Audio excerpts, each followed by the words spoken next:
الصبح بدا من طلعته والليل دجى من وفرته الله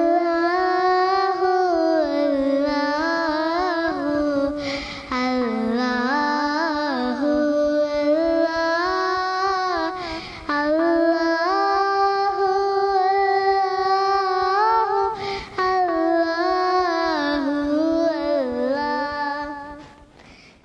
আসসালামু আলাইকুম ওয়া রাহমাতুল্লাহি ওয়া বারাকাতুহু।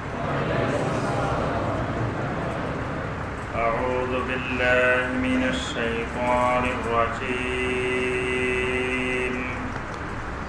বিসমিল্লাহির রাহমানির রাহিম।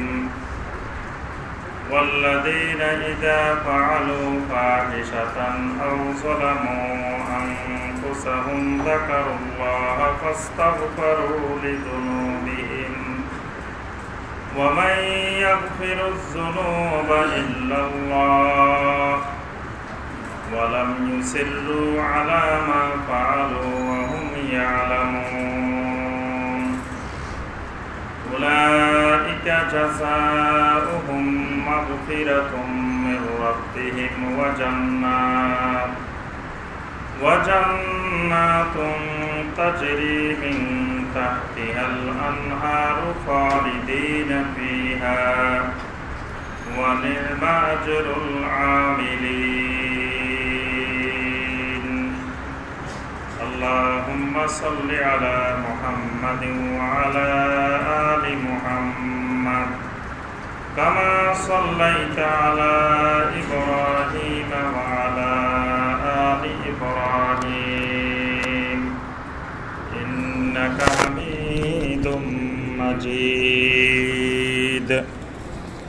اللهم بارك على محمد وعلى آل محمد كما باركت على إبراهيم وعلى آل إبراهيم إنك حميد مجيد.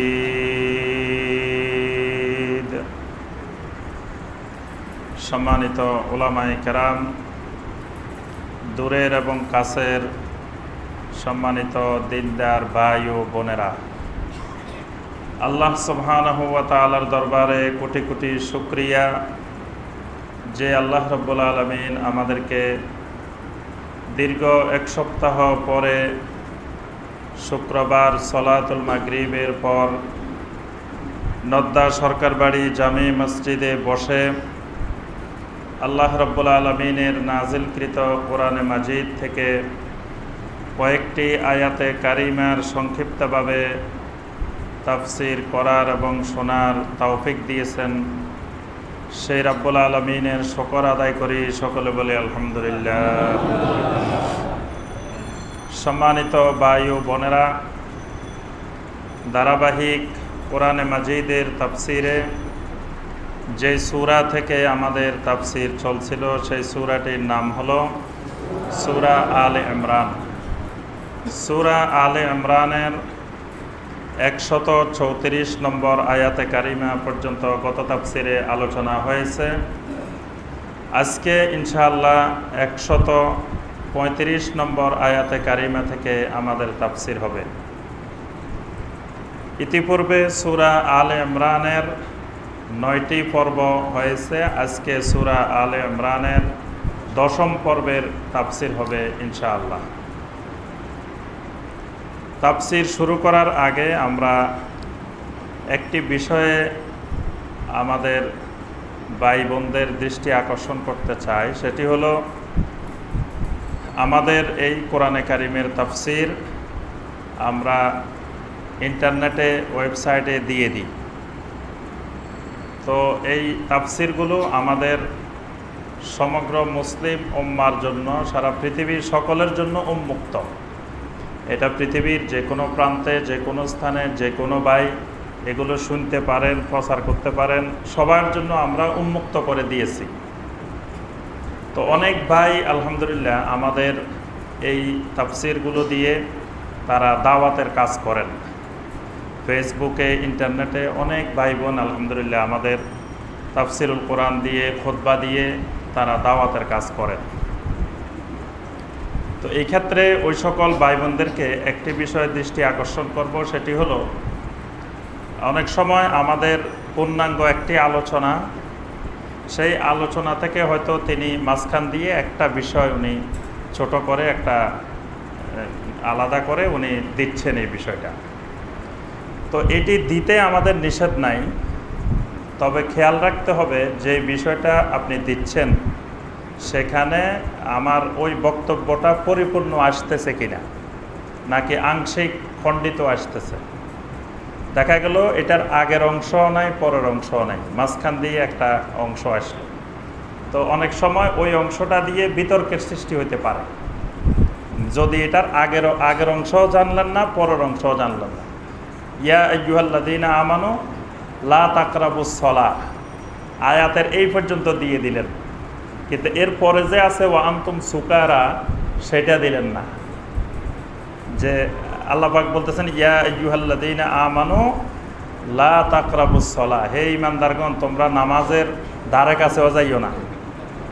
এই পর্যন্ত আপনি দিয়ে দিলেন, দিয়ে বললেন যে আল্লাহ পাক নামাজ পড়তে নিষেধ করছেন। নামাজ তো পড়া যাবেই না, নামাজের ধারে কাছেও যাওয়া যাবে না। কিন্তু আয়াতের এর পরেই আছে ওয়া আনতুম সুকারা, এটা সব অবস্থা না, এটা হলো নেশাগ্রস্ত অবস্থা।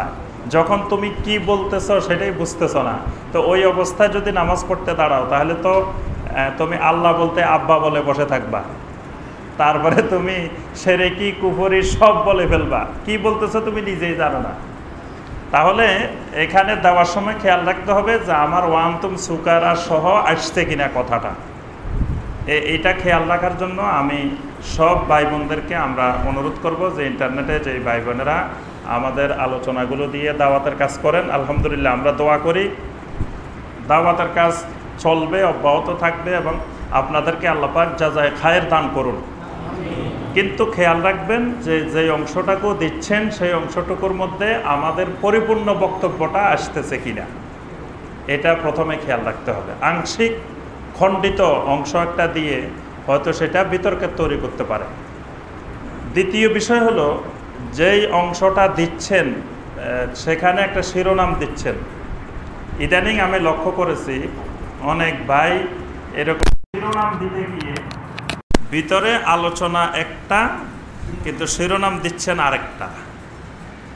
আর শিরোনাম দেওয়ার সময় এমনভাবে শিরোনামটা দিচ্ছেন আরেকজনকে আক্রমণ করে, আক্রমণাত্মকভাবে শিরোনাম দিচ্ছেন, কিন্তু ভিতরে আমাদের আলোচনায় আক্রমণাত্মক কোনো বিষয় নাই, কিন্তু আপনি শিরোনাম দিয়ে দিলেন আক্রমণাত্মক ব্যাপারে, মানে বিরোধীদেরকে বা অন্যদেরকে লক্ষ্য করে আপনি একটা উস্কানিমূলক শিরোনাম দিয়ে দিলেন। তাহলে এই শিরোনামটাই ওই আলোচনাটাই শুনবে না, যারা এই শিরোনামটা দেখবে তারা তো আলোচনাটাই শুনবে না। আমাদের মানহাজ, আমাদের উসলুব, আমাদের সিস্টেম, আমাদের মেথোডোলজি আপনাকে বুঝতে হবে। যিনি এই দাওয়াতের কাজ করবেন আমাদের তাফসিরুল কোরআন দিয়ে, খুতবা দিয়ে, আগে তাকে আমাদের মানহাজ বোঝার জন্য অনুরোধ করতেছে। আমাদের এই তাফসিরুল কোরআনের আজকে দীর্ঘ প্রায় 10 বছর আমরা এই তাফসিরুল কোরআন করি, খুতবা দিচ্ছি। আমাদের একটা নিজস্ব কিছু মানহাজ আছে, কিছু পদ্ধতি আছে, কিছু মেথোডোলজি আছে। প্রথম মেথোডোলজি হলো আমরা দুনিয়ার কোনো মুসলিমকে কাফের, মুশরিক, ফাসেক, মুনাফেক বলি না। এটা হলো আমাদের 1 নম্বর মানহাজ।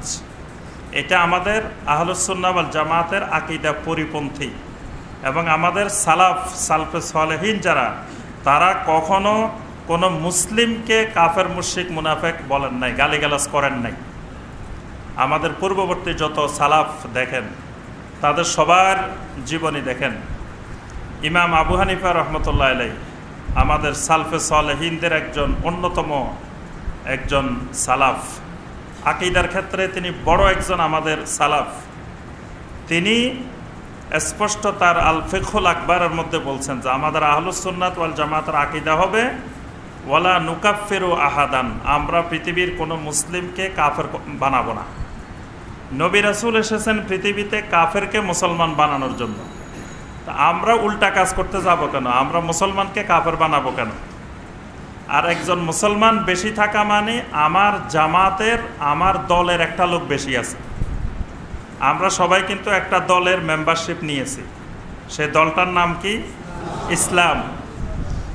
ইসলাম নামক দলের আমরা সবাই কিন্তু এক একজন মেম্বার, এক একজন সদস্য। এই জামাতে মুসলিমিন, মুসলিমদের জামাত, মুসলিমদের ঐক্য, এটি একটি ফরজ ইবাদত। এটি হলো দ্বীনের উসুল। মুসলিমদের ঐক্য এটা হলো দ্বীনের একটা উসুল। আর ফিকহি মাসালা মাসাইল এটা হলো ফুরু, মানে এটা হলো দ্বীনের মূল। আর ফিকহি মাসালা মাসাইল হলো দ্বীনের শাখা প্রশাখা। এখন শাখা প্রশাখা ঠিক রাখতে যাই, মূল ধ্বংস করা যাবে না। এই জায়গায় আমাদের এই মানহাজে আমাদের দেশে বিরাট সমস্যা আছে। সেটা হলো আমরা ওই শাখা বাঁচাইতে যাই, গাছের গোড়া কাটে দিই, ফুরু রক্ষা করতে গিয়ে উসুল কেটে ফেলি। আমাদের মুসলিম ঐক্য, মুসলিম জামাত এটা একটি ফরজ ইবাদত, এটা কোনো অবস্থায় বিনষ্ট হইতে দেওয়া যাবে না। এবং আমরা ওই মুসলিম ইসলাম নামক জামাতের একজন সদস্য। সারা পৃথিবীর যত মুসলিম আছে সবাই আমরা এক দল, এক জামাত। এবং কোরআনে কারিমে আল্লাহ পাক শিখিয়েছেন, কুল ইন্না সলাতি ওয়া নুসুকি ওয়া মাহইয়ায়া ওয়া মামাতি লিল্লাহি রাব্বিল আলামিন লা শারীকা লাহু ওয়া বিযালিকা উমিরতু ওয়া আনা মিনাল মুসলিমিন। ওয়া আনা মিনাল মুসলিমিন আরও অনেক আয়াতে আছে ওয়া আনা মিনাল মুসলিমিন, এই বাক্যটা আছে। ওয়া আনা মিনাল মুসলিমিন মানে আমি ওই মুসলিম জামাতের মধ্য থেকে একজন, আমি মুসলিমদের একজন।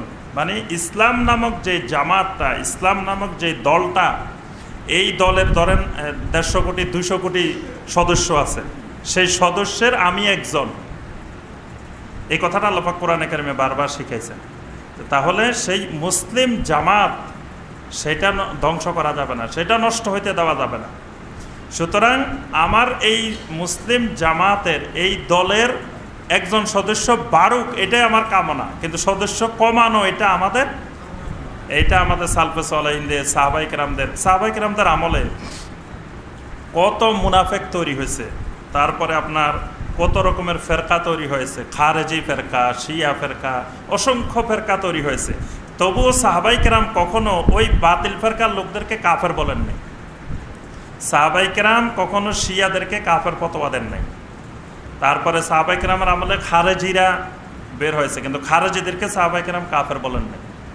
কিন্তু খারেজিদের অভ্যাস ছিল যে খারেজিরাই সাহাবায়ে কেরামদেরকে কাফের বলতো।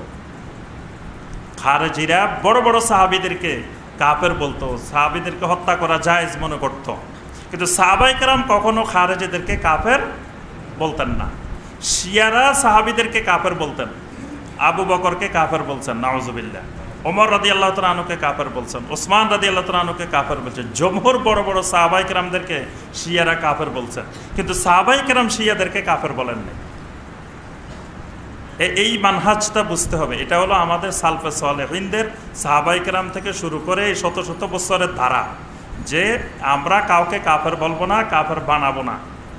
বরং যিনি বলবেন আমি মুসলিম, আমি তাকে আমার দলের সদস্য হিসাবে ধরে নিব যে উনি একজন মুসলিম। যদিও তার কর্মকাণ্ডে কুফরি থাকে, তার কাজে কুফরি থাকবে, কিন্তু তাকে কাফের বলবো না। এই কথাটা বুঝতে হবে। তার কাজটা কুফরি বা তার কথাটা কুফরি, কিন্তু সে কাফের না। কারণ সে বলতেছে আমি মুসলিম, তা আমি কেন তাকে জোর করে বলবো যে না তুমি মুসলিম না, তুমি কাফের? তাকে ঠেলে বের করে দিব কেন?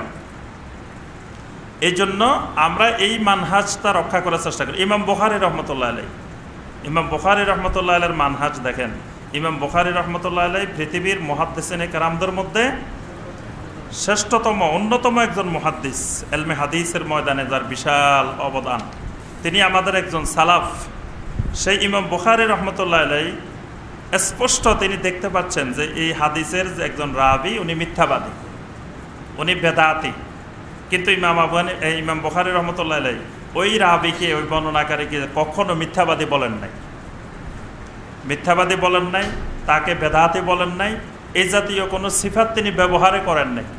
তিনি বলছেন যে এই ব্যক্তির ব্যাপারে কিছু কথা আছে, বাস। ইমাম বুখারী এটা বলে ছেড়ে দিয়েছেন। এইটা বলা মানে হলো ওই ব্যক্তি মিথ্যাবাদী, বেদাতি, বুঝে নিতে হবে। না হয় ইমাম বুখারী এই কথা বলতেন না, শুধু বলছেন কি এই ব্যক্তির ব্যাপারে কথা আছে, বাস। কিন্তু তিনি বলেন নাই যে এই রাবি মিথ্যাবাদী, এই রাবি বেদাতি, এই কথা বলেন নাই। এগুলো হলো আমাদের সালাফদের পদ্ধতি। ইমাম আবু হানিফা রহমতুল্লাহ আলাইহির ফিকহি মাসালার সাথে ইমাম মুহাম্মদ, ইমাম আবু ইউসুফ রাহিমাহুল্লাহ অসংখ্য মাসআলার উল্টা, বিপরীত। ইমাম আবু হানিফা রহমতুল্লাহ আলাইহি একরকম বলছেন, এরা আরেক রকম বলছেন। কিন্তু এরা কখনো বলেন নাই যে আবু হানিফা রহমতুল্লাহ আলাইহি ভুল করছেন বা আবু হানিফা রহমতুল্লাহ আলাইহি গোমরাহ হয়ে গেছেন, এই কথা তারা কখনো বলেন নাই। এগুলো হলো আমাদের মানহাজ। এই জন্য আমরা কোনো আলেম ওলামা, কোনো মুসলমানকে আমরা কখনো খারাপ ভাষায়, কোনো গালিগালাজ, কুফরি, ফাসেকি এসব করি না। এটা আমাদের মানহাজ। এই মানহাজ খেয়াল রাখবেন। যখন আপনি ফেসবুকে শিরোনাম দিচ্ছেন, কিছু দিচ্ছেন, কাউকে আক্রমণ করে কোনো শিরোনাম দিবেন না। শিরোনামটা হবে খুব সুন্দর, শিরোনামটাই বড় বিষয়। কিন্তু শিরোনামটাই রিসার্চের, গবেষণার মূল বিষয় হলো টাইটেল, শিরোনাম। মানে এই শিরোনাম আপনি গবেষণা করতে হলে, আপনি এমফিল করেন, পিএইচডি করেন, সেখানে টাইটেলটাই হলো মূল বিষয়, শিরোনামটা। এবং শিরোনামটা এমনভাবে দিতে হবে রিসার্চে, কারো প্রতি অতিরিক্ত আবেগও থাকা যাবে না, কারো প্রতি কোনো প্রকারের বিদ্বেষও থাকা যাবে না। এইভাবে শিরোনাম তৈরি করতে হয়। তো যদি আপনি শিরোনাম না জানেন, শিরোনাম দিবেন না, কিন্তু তবু আক্রমণাত্মক হয় এরকম কোনো শিরোনাম দেওয়া যাবে না। আমাদের শিরোনাম হবে ওই যে মধুর গল্প বলছি না এর আগে, যে মধু কাকে বলে, মধুর সংজ্ঞা। মধুর সংজ্ঞা দুই রকমের দেওয়া যায়। এক রকমের সংজ্ঞা হলো যে মৌমাছি নামক প্রাণী বিভিন্ন রকমের ফুল থেকে যেই রসটুকু সংগ্রহ করেন, সেগুলো একত্রিত করার পরে সেটা উত্তম ভিটামিন সমৃদ্ধ একটা খাবার, যে খাবারটা খেলে মানুষের এই উপকার হয়, অনেক কিছু হয়, এই রকম সুন্দর একটা জিনিস, এটার নাম হলো মধু। আরেকটা হলো যে মৌমাছি নামক প্রাণী বিভিন্ন ফুল থেকে রসটা সংগ্রহ করে খায়, তারপরে যে পায়খানাটা করে, সেই পায়খানার নাম হলো মধু। দুইটাই কিন্তু ঠিক আছে। আসলে তো এটা মৌমাছির পায়খানায়, মৌমাছি খেয়ে যেটা ইয়া করে, তারপরেই তো মধু হয়। এখন দুইটাই সংজ্ঞা দিলেন। এখন যে লোক শুনবে যে এটা মৌমাছির পায়খানা, সেই লোক আর মধু খাবে জীবনে? আর যে লোক শুনলো যে এটা খুব ভিটামিন সমৃদ্ধ, খুব ভালো খাবার, এটা ফুলের নির্যাস, এটাতে অনেক কিছু উপকারিতা আছে, এই লোক তো মধু না খাইলেও কবে যে খাই দেখি কেমন মধুটা। কিন্তু দুইটাই মধুর সংজ্ঞা ঠিক আছে। দাঈ ইলাল্লাহ যিনি হবেন, যিনি মানুষদেরকে আল্লাহর দিকে ডাকবেন, তার সংজ্ঞাটা হবে ওই রকম, যাতে শোনার সাথে সাথে মানুষ এটা খাওয়ার জন্য আগ্রহী হয়ে যায়। এটা হলো দাঈ ইলাল্লাহর একটা বড় বৈশিষ্ট্য থাকতে হবে। তিনি কোনো জিনিসকে নেগেটিভ আকারে এমনভাবে বর্ণনা করবেন না যেটা শুনে মানুষের মধ্যে হিংসা তৈরি হয়, তারপরে মানুষের মধ্যে দলাদলি তৈরি হয়, মানুষের মধ্যে কোনো ধরনের মানে আমল না করে এটার প্রতি ঘৃণা তৈরি হয়, এই জাতীয় বিষয় এইভাবে তিনি উপস্থাপন করবেন না। আরেকটি জিনিস খেয়াল রাখবেন, যখন মানুষ যুবক থাকে, যুবক শরীরে শক্তি থাকে, তখন মানুষের মুখের পাওয়ারটা একটু কম থাকে। আর যখন মানুষের শক্তি চলে যায়, বুড়া হয়ে যায়, তখন নিজে চলতে পারে না, তখন দেখবেন যে মুখের শক্তি বেড়ে যায়। শরীরের শক্তি কমে গেলে মুখের শক্তি বেড়ে যায়, আর শরীরের শক্তি বেশি থাকলে মুখের শক্তি কম থাকে। একজন বুড়া মানুষ যেই ধমক মারে, যুবক মানুষ যদি এই ধমক মারত, তাহলে তো দুনিয়াতে মানুষ বসবাসই করতে পারত না। কি বলেন? বাড়িতে লক্ষ্য করবেন, দাদা দাদি যেই ধমক মারে, সেই ধমক যদি বাড়ির সবাই মারত, তাহলে তো ওই বাড়িতে মানুষে থাকতে পারতো না। তাহলে ওই বুড়া মানুষটার মুখের পাওয়ার বাড়ছে কেন? শরীরে পাওয়ার নাই, এখন কি করবে? তার মুখ দিয়ে সেই চলে, তার চলার একমাত্র পাওয়ারই হলো মুখটা। মুখটা না থাকলে উনি চলতেই পারতেন না, কারণ ওনার শরীরে কোনো শক্তি নেই। তো যাদের দলিল থাকবে শক্তিশালী, তাদের মুখ থাকবে নরম, কারণ তাদের কথা তো দলিলেই কথা বলবে, তাদের মুখের পাওয়ার লাগবে না।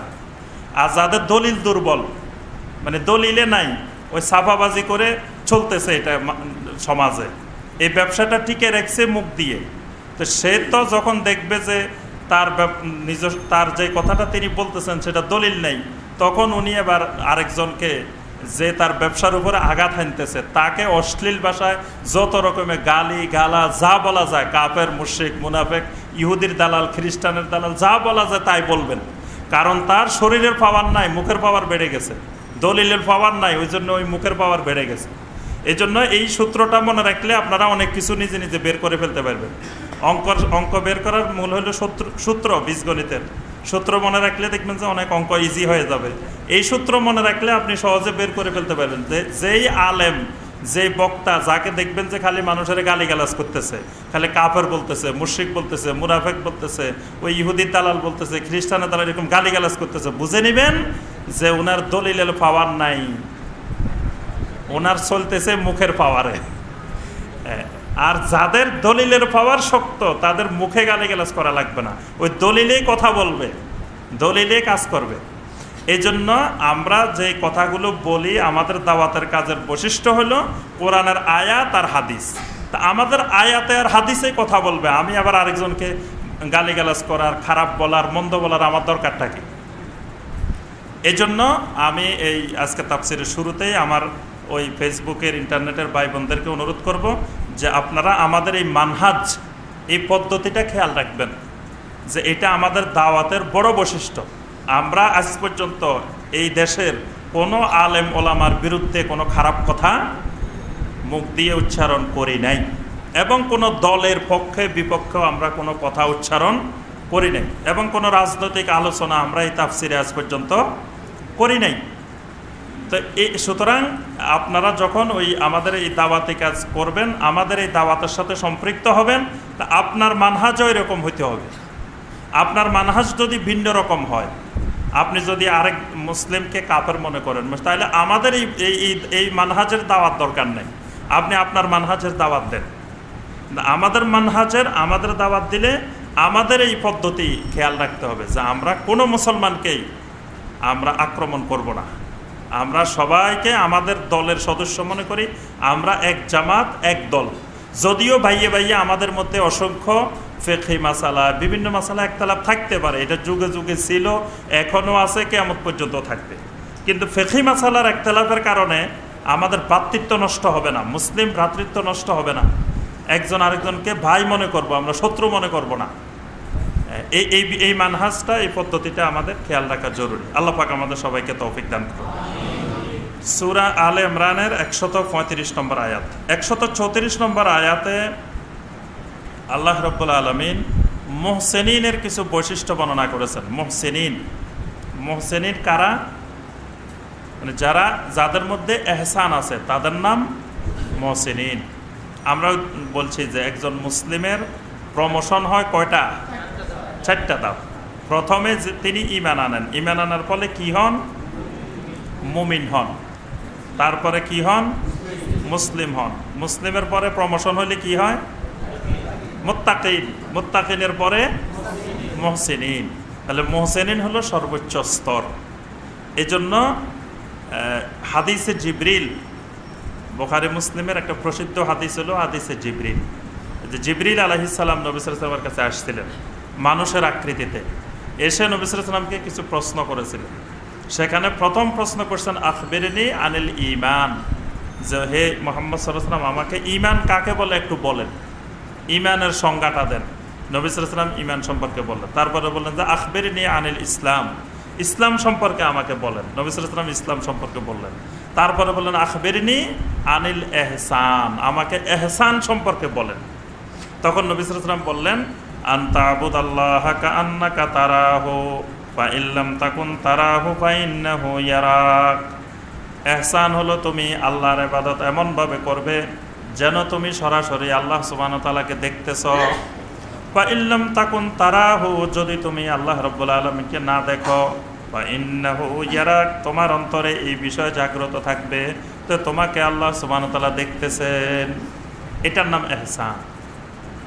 তাহলে আল্লাহ পাক এখানে এহসানের এর আগের আয়াতে 134 নম্বর আয়াতে আল্লাহ পাক 3টি বৈশিষ্ট্য বর্ণনা করেছেন। একটি হলো আল্লাযীনা ইউনফিকুনা ফিস সাররাই ওয়াদ দাররাই, যারা সুখের অবস্থায় এবং দুঃখের অবস্থায়, সচ্ছল অবস্থায়, অসচ্ছল অবস্থায়, সর্ব অবস্থায় যারা আল্লাহর রাস্তায় খরচ করে, শুধু সচ্ছল অবস্থায় করবে, অসচ্ছল অবস্থায় করবে না, বা সুখের অবস্থায় করবে, দুঃখের অবস্থায় করবে না, এরকম না। যারা মুহসিনিন সর্ব অবস্থায় আল্লাহর রাস্তায় তারা খরচ করে, এটা মুহসিনিনদের একটি বড় বৈশিষ্ট্য। আরেকটি বৈশিষ্ট্য হলো ওয়াল কাযিমিন আল গাইজ, তারা নিজেদের রাগকে সংবরণ করে। এর রাগ সংবরণ করা এটা বড় কঠিন জিনিস, এই জন্যই এটা মুহসিনিনের অন্তর্ভুক্ত, মুহসিনিনের সিফাত, এহসানের সিফাত। এই জন্য দেখা যায় আমাদের কোনো কোনো ভাই মাঝে মাঝে এমন রাগ করেন, রাগের ঠেলায় কি বলতেছেন সেটাও ঠিক রাখতে পারেন না। এই যারা এরকম নিজের রাগকে কন্ট্রোল করতে পারেন না, তারা মুহসিনিন হতে পারবেন না। ওয়াল আফিনা আনিন নাস, তৃতীয় বৈশিষ্ট্য হলো যে এরা মানুষদেরকে ক্ষমা করে দেয়, মানুষদেরকে মাফ করে দেয়।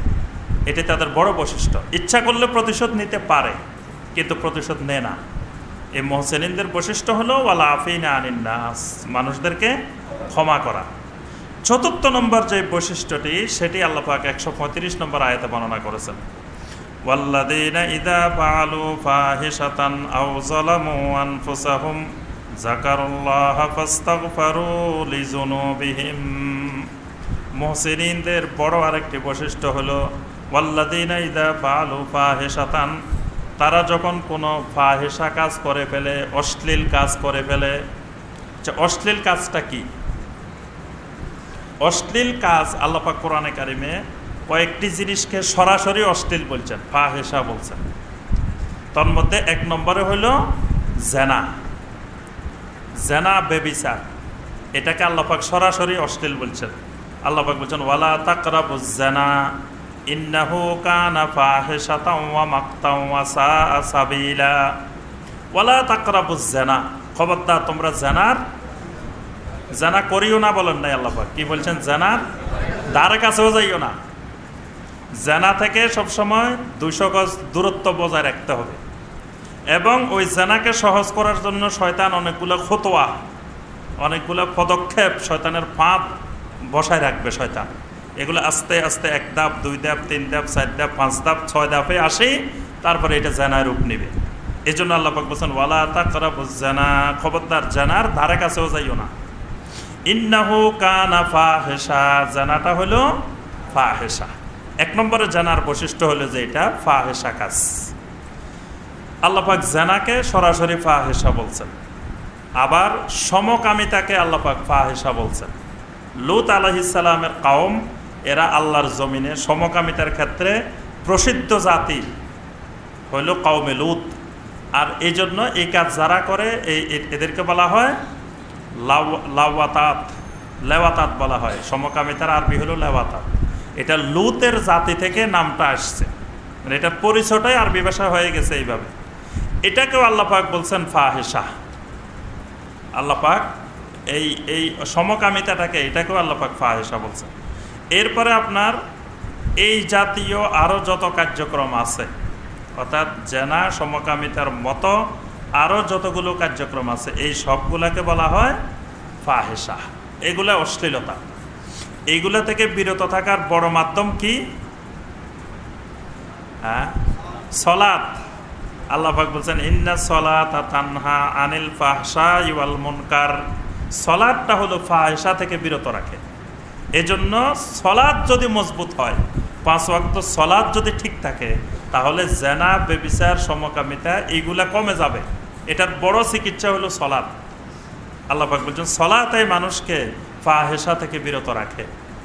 তা আল্লাহ পাক এখানে মুহসিনিনের বৈশিষ্ট্য বলতেছেন যে এরা যদি কখনো কোনো অবস্থায় কোনো ফাহিশা কাজ করে ফেলে, আও যালামু আনফুসাহুম, অথবা নিজেদের নফসের উপরে জুলুম করে ফেলে।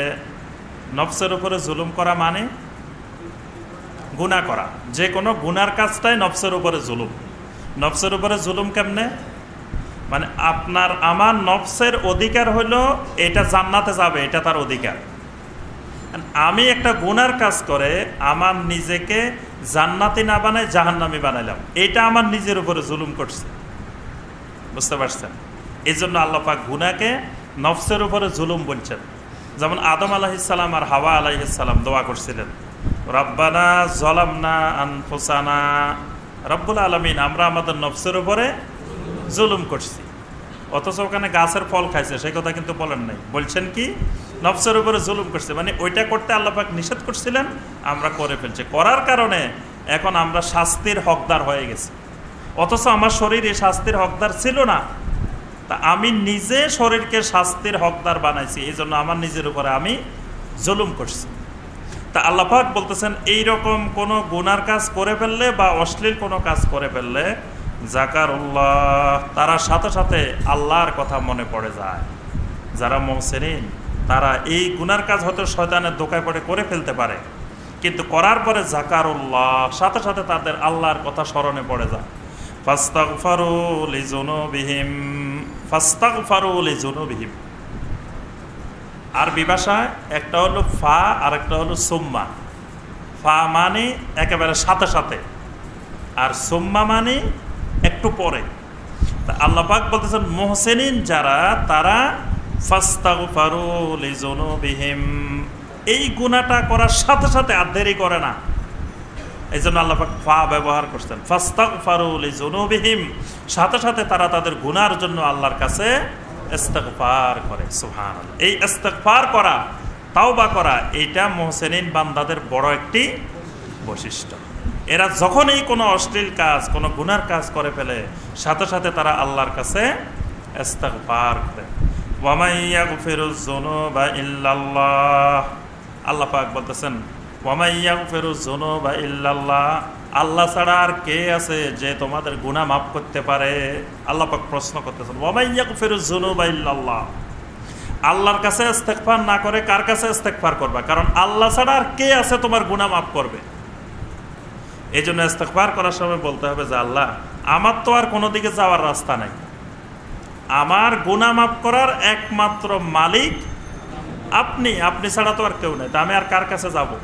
এই জন্য গুনাহ করিয়া যাই করি আপনার কাছেই আবার ফিরে আসছি। আল্লাহ পাক বলতেছেন ওয়া মান ইয়াগফিরুয যুনুবা ইল্লাল্লাহ, কে আছে আল্লাহ ব্যতীত যে তোমাদের গুনাহ মাফ করবে? আমাদের দেশের একজন সম্মানিত পীর সাহেব, তার অনেক মুরিদান আছে, লক্ষ লক্ষ মুরিদান আছে।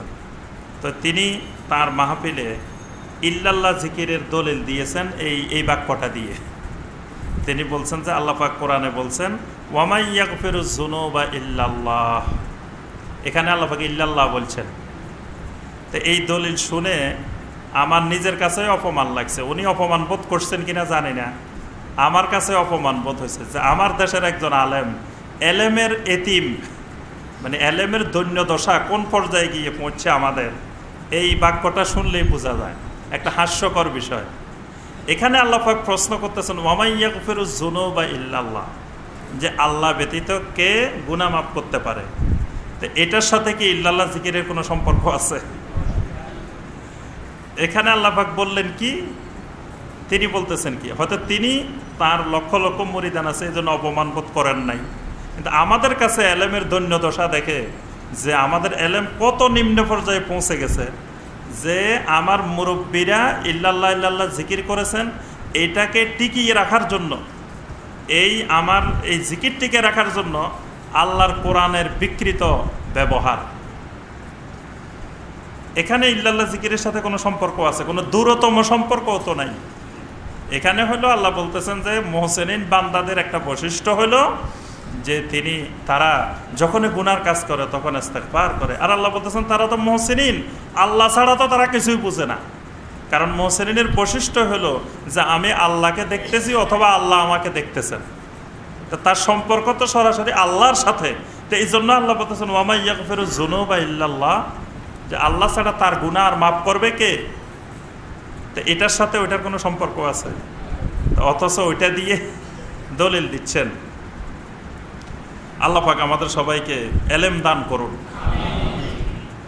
ওয়ালাম ইউসিররু আলা মা ফাআলু ওয়া হুম ইয়ালামুন, আল্লাহ পাক বলেন যে তাদের বৈশিষ্ট্য হলো তারা জেনে শুনে যেই কাজ করে ফেলেছে তার উপরে স্থায়ী থাকে না। মানে যখনই কোনো গুনার কাজ করে ফেলছে তখন জানলো বুঝলো যে আমার একটা গুনার কাজ, তখন এই আমি করে ফেলেছি এই কথার উপরে এবার গুনার কাজটারে জায়েজ বানানোর চেষ্টা করে না। এটা মুহসিনের বৈশিষ্ট্য। অনেক সময় দেখবেন যে একটা কাজ যখন করে ফেলছেন উনি বা উনি নিজে করেন, এখন উনি এটাকে জায়েজ বানানোর জন্য যত রকমের কৌশল দরকার সব কৌশল অবলম্বন করেন। মানে মনে হয় যে কোরআনের জন্য উনি না, ওনার জন্য কোরআন। বুঝতে পারছেন? আমাদের দেশে কিছুদিন আগে একটা ব্যবসা ছিল, MLM ব্যবসা। MLM ব্যবসা বুঝেন তো? সবাই মোটামুটি বুঝেন, অনেকে করছে না এই ব্যবসা। যে ডাইনে বামে দুই দিকে যায়, আপনি খালি একটা প্রোডাক্ট বিক্রি করবেন, বাস আস্তে আস্তে ডাইনে বামে বাড়তে থাকবে আর আপনি বসে বসে টাকা পাইবেন। এই MLM ব্যবসার বড় ছিল ডেস্টিনি, ছিল আরও অনেকগুলো কোম্পানি ছিল না, গাছ বিক্রি করতো, কত কিছু করতো। তো যাই হোক, তখন শাইখ বিন বাজ রহমতুল্লাহ আলাইহির সৌদি আরবের একটা ফতোয়া ছিল এই MLM ব্যবসার উপরে।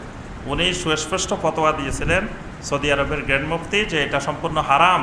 MLM ব্যবসা এটা ইসলামী শরীয়তে ব্যবসা না, এটা ধোঁকাবাজি, এটা প্রতারণা, এটা গরার, এটা ইসলামে জায়েজ নাই। কিন্তু তখন দেখতাম যে এসব কোম্পানিগুলো এলাকায় এলাকায় বিভিন্ন সেমিনার করত এবং ওই সকল সেমিনারে অনেক আলেম ওলামা থাকতো। আলেম ওলামারা বুঝাইতো যে MLM ব্যবসা জায়েজ, এটা তো শরীয়তের কোনো লঙ্ঘন নাই, এটা বোঝানো হইতো। অথচ এটা যে ধোঁকাবাজি ব্যবসা, এটা তো এখন সুস্পষ্ট প্রমাণিত, সকলের কাছে প্রমাণিত।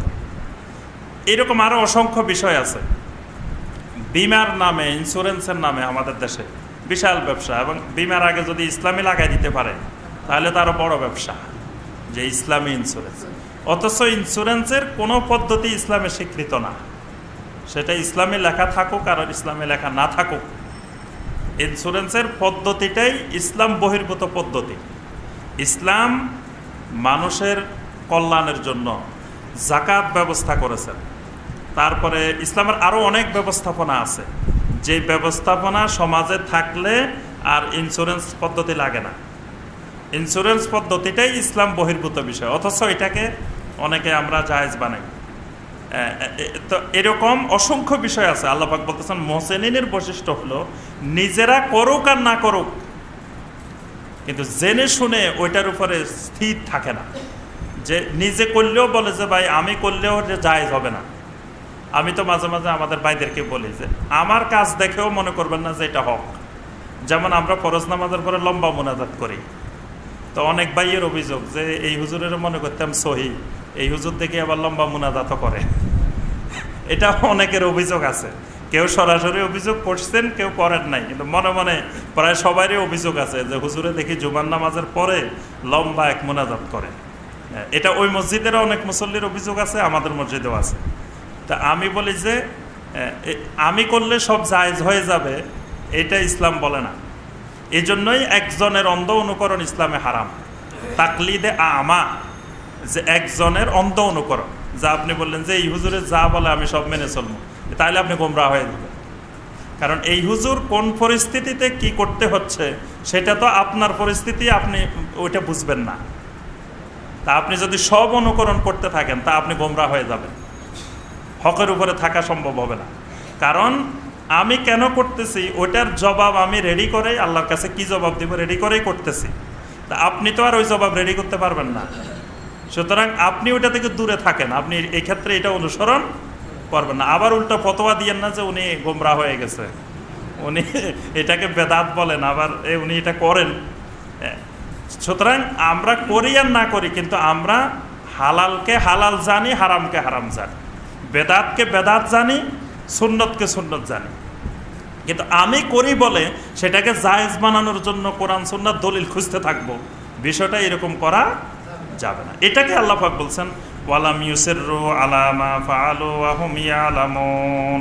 তারা নিজেরা জেনে শুনে কোনো বিষয় করে ফেললে সেটার উপরে ইস্তেকামত থাকে না। তারা ভুল স্বীকার করে নেয় যে আমার এটা ভুল হয়ে গেছে, আমার এটা পদ্ধতি সঠিক না। এরকম অসংখ্য পদ্ধতি পাইবেন যে আইম্মায়ে কেরামের, যে তারা এই কাজটাকে প্রথমে হালাল বলছেন, পরবর্তীতে যা বলছেন যে না আসলে এটা ঠিক না, এটা আমার ইজতিহাদ ভুল হয়েছে, এটা তারা স্বীকার করে নিছেন। ইমাম আবু হানিফা রাহমাতুল্লাহ আলাইহি এই জন্য বলছেন যে তোমরা আমার দলিল না দেখে তোমরা আমার কোনো কিছু অনুসরণ করিও না, কারণ আমি আজকে এক কথা বলি, কালকে আরেক কথা বলি। ইমাম আবু হানিফা রাহমাতুল্লাহ সকল ইমামের দেখবেন যে একটা মাসালা জীবনের প্রথম অবস্থায় একরকম বলছেন, শেষ অবস্থায় আরেক রকম বলছেন। তাহলে কি উনি ভুল করছেন? ভুল করেন নাই, উনি ওনার ভুল থেকে সঠিক পথে আসছেন। এই জন্য জীবনের প্রথমে এক রকমের ফতোয়া ছিল, শেষ দিকে এসে আরেক রকমের ফতোয়া হয়েছে। এটা পৃথিবীর যত বড় বড় আলেম আছে সবাই দেখবেন। সৌদি আরবের শাইখ বিন বাজ রহমতুল্লাহ আলাইহি, তার অনেক ফতোয়া দেখবেন যে জীবনের প্রথম দিকে একরকম ছিল, শেষ দিকে ওনার অনেক ফতোয়া ব্যতিক্রম হয়েছে। উনি ওই আগের ফতোয়া থেকে ফিরে আসছেন, যে উনি বুঝতে পারছেন যে আগের ফতোয়া যেটা দেওয়া হয়েছে এটা সঠিক ছিল না। এই জন্য আবু হানিফা রাহমাতুল্লাহ আলাইহি বলছেন যে তোমরা দলিল না দেখে আমার অনুসরণ শুরু করিও না, কারণ আমি তো আজকে এক ফতোয়া দিচ্ছি, কিছুদিন পরে আরেক ফতোয়া দিচ্ছি। তুমি দলিল না দিলে তো তুমি আগেরটা পরেরটা কোনটা বুঝবা না। উলাইকা জাযাউহুম মাগফিরাতুম মির রাব্বিহিম, আল্লাহ পাক বলেন এদের জাযা, এই মুহসিনিনদের প্রতিদান হলো মাগফিরাতুম মির রাব্বিহিম, তাদের রবের পক্ষ থেকে মাগফিরাত। সুবহানাল্লাহ। মুহসিনিন বান্দাদের যারা এই কাজগুলা করে এদের আল্লাহ পাক জাযা পুরস্কার দিবেন কি? মাগফিরাতুম মির রাব্বিহিম, তাদের রবের পক্ষ থেকে মাগফিরাত। মাগফিরাত হলে আর দরকারটা কি? আল্লাহ পাক যদি কিয়ামতের দিন ডাকে বলেন, এই শুনো আমি তোমাদের সব মাফ করে দিছি, সুবহানাল্লাহ, আর কি দরকার বলেন? এবার জান্নাতে দিকে যেখানে দিক মাফ করে দিছেন, খালি এই ঘোষণা দিলেই তো হলো। আল্লাহ পাক বলতেছেন মুহসিনিনদের জন্য বড় প্রতিদান মাগফিরাতুম মির রাব্বিহিম, তাদের রবের পক্ষ থেকে ক্ষমা, মাগফিরাত। ওয়া জান্নাতুন তাজরি মিন তাহতিহাল আনহার, আর এমন জান্নাত যে জান্নাত বিভিন্ন নহরে প্রবাহমান, বিভিন্ন নহর প্রবাহমান, মানে নহর বেষ্টিত, নহরকৃত, শুধু নহর আর নহর, বিভিন্ন নহরের এলাকা, সেই জান্নাত, সেই বাগান। খালিদিনা ফিহা, আর এই মুহসিনিনেরা এই জান্নাতে ঢুকলে সেখানে স্থায়ীভাবেই থাকবেন। ওয়া নি'মা আজরুল আমিলিন, এটা কতই না সুন্দর পারিশ্রমিক, এটা শ্রমিকের কতই না সুন্দর উজরত, কতই না সুন্দর পারিশ্রমিক। কাদ খালাত মিন ক্বাবলিকুম সুনানুন ফাসিরু ফিল আরদি ফানজুরু কাইফা কানা আকিবাতুল মুকাজ্জিবিন। আল্লাহ পাক বলেন তোমাদের পূর্বে যারা অতিবাহিত হয়েছে তাদের সাথে আমি আল্লাহর অনেকগুলো সুন্নাহ, অনেকগুলো সুনান অতিবাহিত হয়েছে। আল্লাহ পাকের কিছু সুন্নাহ আছে, আল্লাহ পাক নিজেও কিছু নিয়ম নীতির মেনে চলেন, কিন্তু আল্লাহ পাক নিয়ম নীতির বাহিরে, আল্লাহ পাক নিয়ম নীতি না মানলেও চলে, কিন্তু আল্লাহ পাক নিজে ইচ্ছা করে মেনে চলেন। যেমন ধরেন মেঘ ছাড়া আল্লাহ পাক বৃষ্টি দিতে পারেন, আল্লাহর এই ক্ষমতা আছে না? কিন্তু কোনোদিন দেখছেন মেঘ নাই বৃষ্টি হইতেছে? এই যে মেঘ হয় তারপরে বৃষ্টি হয়, এটা আল্লাহ পাকের একটা সুন্নত। কিন্তু আল্লাহ পাকের ক্ষমতা আছে মেঘ ছাড়াও আল্লাহ পাক বৃষ্টি দিতে পারেন, কিন্তু আল্লাহ পাক এই সুন্নতের বিপরীত করেন না। এই জন্য আল্লাহ পাক কোরআনে অনেক জায়গায় বলছেন ওয়ালান তাজিদা লিসুন্নাতিল্লাহি তাবদীলা, কোন জায়গায় বলছেন ওয়ালান তাজিদা লিসুন্নাতিল্লাহি তাহবিলা, আল্লাহর সুন্নতের কোনো পরিবর্তন তোমরা দেখবে না। আল্লাহ পাকের এই পুরো পৃথিবীর সকল সৃষ্টির ক্ষেত্রে, যেমন মানুষ সৃষ্টির ক্ষেত্রে মা বাবার মাধ্যমে আল্লাহ পাক মানুষ সৃষ্টি করেন, ইচ্ছা করলে তো মা বাবা ছাড়াও পারেন। আদম আলাইহিস সালামকে করছেন না, ঈসা আলাইহিস সালামকে করছেন না, কিন্তু আল্লাহ পাক ওই সুন্নাহর ব্যতিক্রম করেন না। তো আল্লাহ পাক বলতেছেন যে তোমরা পূর্ববর্তী জাতিগুলোর মধ্যে আমার কিছু সিস্টেম, কিছু পদ্ধতি তোমরা দেখো, ফাসিরু ফিল আরদে, আর এগুলো দেখার জন্য জমিনে ভ্রমণ করো। দেখেন ট্যুরিজমের আয়াত, পর্যটনের আয়াত। আল্লাহ পাক বলতেছেন ফাসিরু ফিল আরদে, জমিন ভ্রমণ করো, জমিনে ঘুরো, দেখো। কি দেখতে যাবা? আল্লাহর নিদর্শন, পূর্বেকার সুনান, মানে আল্লাহ পাক কোন জাতির সাথে কি ব্যবহার করছেন, ওই জাতি আল্লাহর সাথে কি নাফরমানি করছে, আল্লাহ পাক কি আযাব দিচ্ছেন। যেমন কওমে লূতের এলাকা আজও পৃথিবীতে বিদ্যমান। তারপরে ফেরাউন এই শয়তান দুনিয়ার মানুষের সাথে, আম্বিয়া আলাইহিস সালামের সাথে কি জুলুম করেছিল, সেই জুলুমের ইতিহাস আল্লাহ পাক কোরআন জুড়ে বর্ণনা করেছেন। সেই জুলুমের পরিণতি কি হয়েছিল সেটা আমাদের সামনে বিদ্যমান। তারপরে এরকম অসংখ্য জিনিস আল্লাহ পাক বলতেছেন তোমরা পৃথিবীতে ঘুরো, ভ্রমণ করে দেখো। ফানজুরু কাইফা কানা আকিবাতুল মুকাজ্জিবিন, ওই মুকাজ্জিবিনদের মিথ্যা প্রতিপন্নকারীদের পরিণতি কি হয়েছিল সেটি তোমরা দেখো। সেটার মধ্যে অনেক শিক্ষণীয় বিষয় তোমাদের জন্য আছে। হাযা বায়ানুল লিন-নাস ওয়া হুদাও ওয়া মাউইযাতুল লিল মুত্তাকিন। এখানে আল্লাহ পাক হাযা বলছেন, এই হাযা মানে এটি, মানে হাযাল কোরআন, এই কোরআনটা তোমাদের জন্য বায়ানুল লিন-নাস, দুনিয়ার মানুষের জন্য বায়ান। হুজুর বয়ান করেন, বয়ান করেন বলে না, তো বয়ান হইল কোরআন, কোরআনের নাম হইল বয়ান। বয়ান করেন মানে হুজুরে কোরআনের তাফসির করবেন, ওইটাই বয়ান। হুজুরে দুনিয়ার মিথ্যা কিচ্ছা কাহিনী বলবেন, ওইটার নাম বয়ান না। আল্লাহ পাক বলেন হাযা বায়ানুল লিন-নাস, এটাই দুনিয়ার মানুষের জন্য বয়ান। এই যে আমরা এখন যে তাফসির করতেছি এটার নাম বয়ান, এটাকে আল্লাহ পাক বলেন হাযা বায়ানুল লিন-নাস, দুনিয়ার মানুষের জন্য এটাই বয়ান। আর রহমানু আল্লামাল কোরআন খলাকাল ইনসানা আল্লামাহুল বায়ান, আল্লামাহুল বায়ান, আল্লাহ পাক দুনিয়ার মানুষদেরকে বয়ান শিখাইছেন।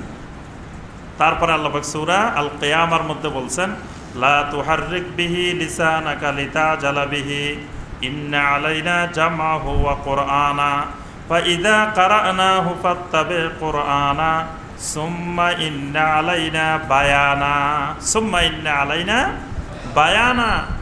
এই বয়ানকে সংরক্ষণ করার দায়িত্ব আমি আল্লাহর। তো এই কোরআনের প্রথম সিফাত হলো আল্লাহ বলছেন বায়ানুল লিন-নাস, এটা দুনিয়ার মানুষের জন্য বয়ান। ওয়া হুদান, এটা হেদায়েত। ওয়া মাউইযাতুল লিল মুত্তাকিন, আর মুত্তাকিনদের জন্য এটি একটি উপদেশ, মাউইযা। এরপরে আল্লাহ সুবহানাহু ওয়া তাআলা উহুদের যুদ্ধের পরবর্তীতে এই কয়েকটি আয়াত নাজিল করেছেন। উহুদের যুদ্ধের প্রেক্ষাপটকে সামনে রেখে উহুদের যুদ্ধ শেষ হওয়ার পরে মুমিনেরা বসে বসে মন মরা হয়ে চিন্তা করতেছে, হায় রে কি হয়ে গেল। মুমিনদের মনে বিভিন্ন রকমের চিন্তা ভাবনা। কেউ কেউ বলতেছে না, এতদিন মনে করতাম যে আল্লাহ রসুল পৃথিবীতে কোনোদিন পরাজিত হবে না, কিন্তু এখন দেখি উহুদের যুদ্ধে পরাজিত হয়ে গেছে। তাহলে অনেকের মনে একটু সন্দেহ তৈরি হয়েছে যে আল্লাহ রসুল তিনি আবার পরাজিত হন, এটা কেমন কথা। কারণ তাকে তো আল্লাহ সরাসরি সাহায্য করেন, তা আল্লাহ যদি সাহায্য করেন তো রাসূল পরাজিত হবেন কেন? কারো মনে কিন্তু এরকম চিন্তা ঢুকে গেছে। আবার কারো কথা হলো যে নবী সাল্লাল্লাহু আলাইহি সাল্লাম আল্লাহ রসুল, আর তাকে কাফেররা সেখানে উহুদের ময়দানে মেরে মাথা ফেটে ফেলছে, তো তিনি আল্লাহ রসুল, তার মাথা ফাটবে কেন? এরকম বিভিন্ন ধরনের চিন্তা পেরেশানি মুমিনদের মধ্যে কাজ করতেছে। তখনই আল্লাহ পাক এই 139 নম্বর আয়াত থেকে কয়েকটি আয়াত আল্লাহ পাক নাজিল করেছেন। আল্লাহ পাক বলেন ওয়ালা তাহিনু ওয়ালা তাহজানু ওয়া আনতুমুল আ'লাউনা ইন কুনতুম মুমিনিন। আল্লাহ পাক বলেন ওয়ালা তাহিনু ওয়ালা তাহজানু, হে মুমিনেরা মন মরা হইও না, দুঃখ করিও না, চিন্তা করিও না, নিরাশ হইও না, হতাশ হইও না। ওয়া আনতুমুল আ'লাউনা, তোমরাই অবশ্যই বিজয়ী হবে, ইন কুনতুম মুমিনিন, যদি তোমরা মুমিন হও। বিজয়ের শর্ত হলো মুমিন হওয়া। আল্লাহ পাক বলেন ওয়ালা তাহিনু ওয়ালা তাহজানু, খবরদার নিরাশ হইও না, হতাশ হইও না। হতাশ হওয়া, চিন্তা করা, পেরেশান হওয়া, এগুলো মুমিনের কাজ না। মুমিনের কাজ হলো ওয়া আনতুমুল আ'লাউনা ইন কুনতুম মুমিনিন, তোমরাই বিজয়ী হবে যদি তোমরা মুমিন হও। তাহলে মুমিনের কাজ হলো মুমিন হওয়া। মুমিন হলেই বিজয় হবে। তাহলে আপনার দ্বীনের বিজয়ের জন্য, ইসলামের বিজয়ের জন্য, কোরআনের বিজয়ের জন্য শর্ত কি? মুমিন হওয়া। তাহলে আপনার দাওয়াত হবে কিসের? ঈমানের, তাওহীদের। তাওহীদের দাওয়াত হবে। তাওহীদ যখন ঠিক হয়ে যাবে মুমিনদের মধ্যে, মুমিন হওয়া মানে কি? মানে তার ঈমানটা হবে তাওহীদের ভিত্তিতে, শিরক মুক্ত ঈমান। যখন একটা দেশের, একটা সমাজের মানুষের ঈমান যখন তাওহীদ ভিত্তিক হবে, শিরক মুক্ত হবে, তখনই তারা বিজয়ী হবে। কিন্তু শিরকওয়ালা ঈমান নিয়ে আপনি যত চেষ্টা করেন কোনোদিন বিজয় হওয়া যাবে না। আল্লাহ পাক স্পষ্ট করে দিয়েছেন 139 নম্বর আয়াতে, ওয়া আনতুমুল আ'লাউনা ইন কুনতুম মুমিনিন, তোমরা যদি মুমিন হও তাহলে অবশ্যই বিজয়ী হবে। তাহলে বিজয়ী হচ্ছে না মানে কি? আমরা এখনো মুমিন হইতে পারি নাই। সূরা নূরের মধ্যে আল্লাহ পাক ওয়াদা করছেন যে যারা ইমানদার এবং আমলে সালেহ করে আল্লাহ পাক তাদেরকে জমিনের দায়িত্ব দিবেন। তো জমিনের দায়িত্ব দেন না কেন? আমরা ইমানদারও হইতে পারি নাই, আমলে সালেহ হইতে পারি, এজন্য আল্লাহ দেন না। আমরা এর আগে বলছি কয়েকটা তাফসিরে যে আপনি গ্রামের বাড়িতে আপনার জমি আছে, জমি বর্গা দিবেন আপনি। তো জমি বর্গা দেওয়ার জন্য আপনার বাড়ির পাশে একজন মুসলমান ভাই আছে, নামাজি, দিনদার, খুব আল্লাহওয়ালা মানুষ। তা আপনি মনে করলেন যে পাশে আবার আরেকটা হিন্দু বাড়িও আছে, হিন্দু লোকটাও আসে বলতেছে ভাই আপনার জমিটা আমাকে দেন। আর ওই ফরেজগার বুজুর্গ ভাই তিনিও বলতেছেন যে ভাই আমাকে দেন। তা আপনি বললেন যে না, আমার মুসলমান ভাইটাকেই দিই, দিনদার মানুষ, তাকেই দিই। তো দিলেন। তিনি আপনার জমিনের এমন অবস্থা করলেন, আপনি মাসের শেষে যখন ফসল আসলো কিছুই পাইলেন না। তিনি তো ওই যে ধান লাগায় উনি চলে গেছেন, আর ওনার খবরে নাই। ওই ধানের মধ্যে যে আপনার সার দিতে হবে, এটা পরিষ্কার করতে হবে, এটার অনেক কাজ আছে না, কিছুই করলো না। উনি খালি লাগাই আল্লাহ বিল্লাহ করতেছে, জিকির আজকার করতেছে, বাস। আপনি যখন ফসলটা নেওয়ার সময় হলো তখন আপনি দেখলেন যে আপনিও কিছু পাইলেন না, উনিও কিছু পাইল না। তাহলে আপনি পরের বছর আপনি কি ওই বুজুর্গ লোকেরই দিবেন, নাকি ওই আরেকজন হিন্দু ভাই, হিন্দু লোক, সে আসে বলতেছে ভাই আমাকে দেন, আমি আপনার জমিনটা সুন্দর করে করবো, সেই সুন্দর করে চাষবাস করে আপনাকেও কিছু দিল, সেও কিছু নিল, তা আপনি এখন কারে দিবেন? ও হিন্দু হইলেও তাকেই দিবেন। বলবেন যে আমার এত বুজুর্গ ভাইয়ের দরকার নাই, জমির ফসলে পাই না, তাকে দিয়ে লাভটাকে। তা আল্লাহ সুবহানাহু ওয়া তাআলা এই জমিনের মালিক। আল্লাহ সুবহানাহু ওয়া তাআলা চান যে আল্লাহর এই জমিন সুন্দর করে সাজিয়ে গুছিয়ে যারা চাষাবাদ করতে পারবে আল্লাহ তাদেরকেই জমিনের দায়িত্ব দিবেন। এখন আপনি মুসলমান, দিনদার, অনেক কিছু, কিন্তু আপনার কাছে আল্লাহর জমিন চাষ করার যোগ্যতা নাই, আল্লাহ আপনাকে এই জমি বর্গা দিবেন না। আরেকজন আল্লাহ নাফরমান, কিন্তু এই জমিন ঠিক মতো চাষবাস করার, এটাকে সুন্দর করে সাজিয়ে গুছিয়ে রাখার তার যোগ্যতা আছে, আল্লাহ পাক তাকেই এই জমিনের দায়িত্ব দিবেন। তাহলে আমাদেরকে দায়িত্ব না দেওয়ার অর্থ হলো আমরা যোগ্যতা সম্পন্ন হই নাই। আল্লাহর জমিনের দায়িত্ব দিলে তো এমন ক্ষুধার্ত যে একদিনে সব খাই ফেলবেন। আল্লাহ পাক যখন দায়িত্ব দিল আপনাকে যে আমার এই জমিনটা তুমি দেখাশোনা করো, তা আপনি তো এমন ক্ষুধার্ত হয়ে আছেন আল্লাহর জমিন এক বছরে শেষ করে দিবেন, এটা আল্লাহ পাক জানেন। এই জন্য আল্লাহ পাক আমাকে আপনাকে এটা দায়িত্ব দেন না। কিন্তু যারা এটা সুন্দর করে জমিনটা সাজিয়ে গুছিয়ে রাখতে পারবেন আল্লাহ পাক তাদেরকেই আল্লাহর জমিনের দায়িত্ব দেন। তো এখানে আল্লাহ পাক বলছেন ওয়া আনতুম আলাউনা ইন কুনতুম মুমিনিন। যখন মুমিনেরা, ইমানদারেরা যখন যোগ্যতা সম্পন্ন ছিলেন আল্লাহ পাক তখন তাদেরকে জমিনের দায়িত্ব দিয়েছেন। খেলাফতের আশাদার 30 বছর তারা ইমানদার ছিলেন, আল্লাহ পাক তাদেরকে ওই জমিনের দায়িত্ব দিয়েছেন, তারাই আল্লাহর জমিনে বিজয়ী ছিলেন।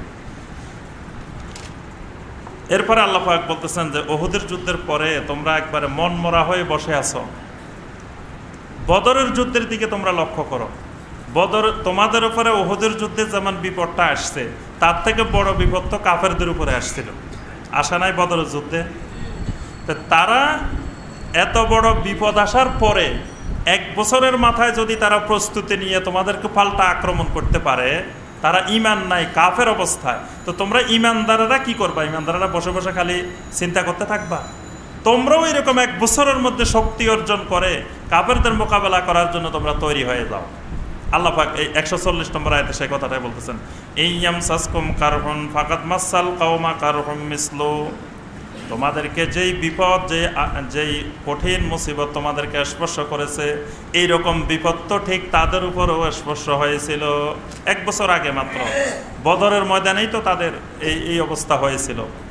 ওয়াতিলকাল আইয়ামু নুদাবিলুহা বাইনান নাস। আর এই যুগের এই আবর্তনটা আমি মানুষদের মাঝে সবসময় আবর্তিত করে থাকি। আল্লাহ পাক স্থায়ীভাবে আল্লাহর জমিনে কাউকে ক্ষমতায় রাখেন না, স্থায়ীভাবে কিছু দেন না। দেখবেন যে একটা ফ্যামিলি বা একটা বাড়ি এক সময় এদের কি দাপট, এক সময় এরা গ্রামের মধ্যে বা সমাজের মধ্যে এই বাড়ির মানুষের মতো ধন সম্পদ প্রভাব প্রতিপত্তি নাই, কিছুদিন পরে দেখবেন ওই বাড়ির লোক ভিক্ষাও করে, এরকম আছে না? অসংখ্য দেখবেন যে স্থায়ীভাবে কেউ কখনো এক অবস্থায় থাকে না। এক প্রজন্ম যদি শক্তিশালী থাকে আরেক প্রজন্ম আসে দুর্বল হয়ে যায়, আবার যারা দুর্বল ওদেরকে আল্লাহ পাক শক্তিশালী করে, ওই প্রজন্মকে, ওই বংশকে। ঠিক এইভাবে আল্লাহর জমিনটাকে আল্লাহ পাক আবর্তন করেন। আবর্তন যদি না করতেন আল্লাহ পাক অন্য আয়াতে বলছেন ওয়ালাউলা দাফউল্লাহিন নাসা বা'দুহুম বিবাদিন লাফাসাদাতিল আরদ। এরকম এক জাতিকে দিয়ে, এক গ্রুপকে দিয়ে আরেক গ্রুপকে যদি আল্লাহ প্রতিহত না করতেন, তা আল্লাহর জমিনের ভারসাম্য ঠিক থাকতো না। একজনকে যদি আল্লাহ পাক 100 বছর ক্ষমতা রাখেন, তাহলে ওই জাতির অবস্থা কি হবে? আল্লাহ পাকের জন্য স্থায়ীভাবে কাউকে রাখেন না, এটার মধ্যে পরিবর্তন ঘটান, মাঝে মাঝে পরিবর্তন। এটাকে আল্লাহ বলছে ওয়াতিলকাল আইয়ামু নুদাবিলুহা বাইনান নাস। এই যুগের আবর্তন আমি মানুষদের মাঝে আবর্তিত করি, কিছুদিন পর পরে পরিবর্তন করি। ওয়ালিয়ালামাল্লাহুল্লাযীনা আমানু ওয়া ইয়াত্তাখিযা মিনকুম শুহাদা।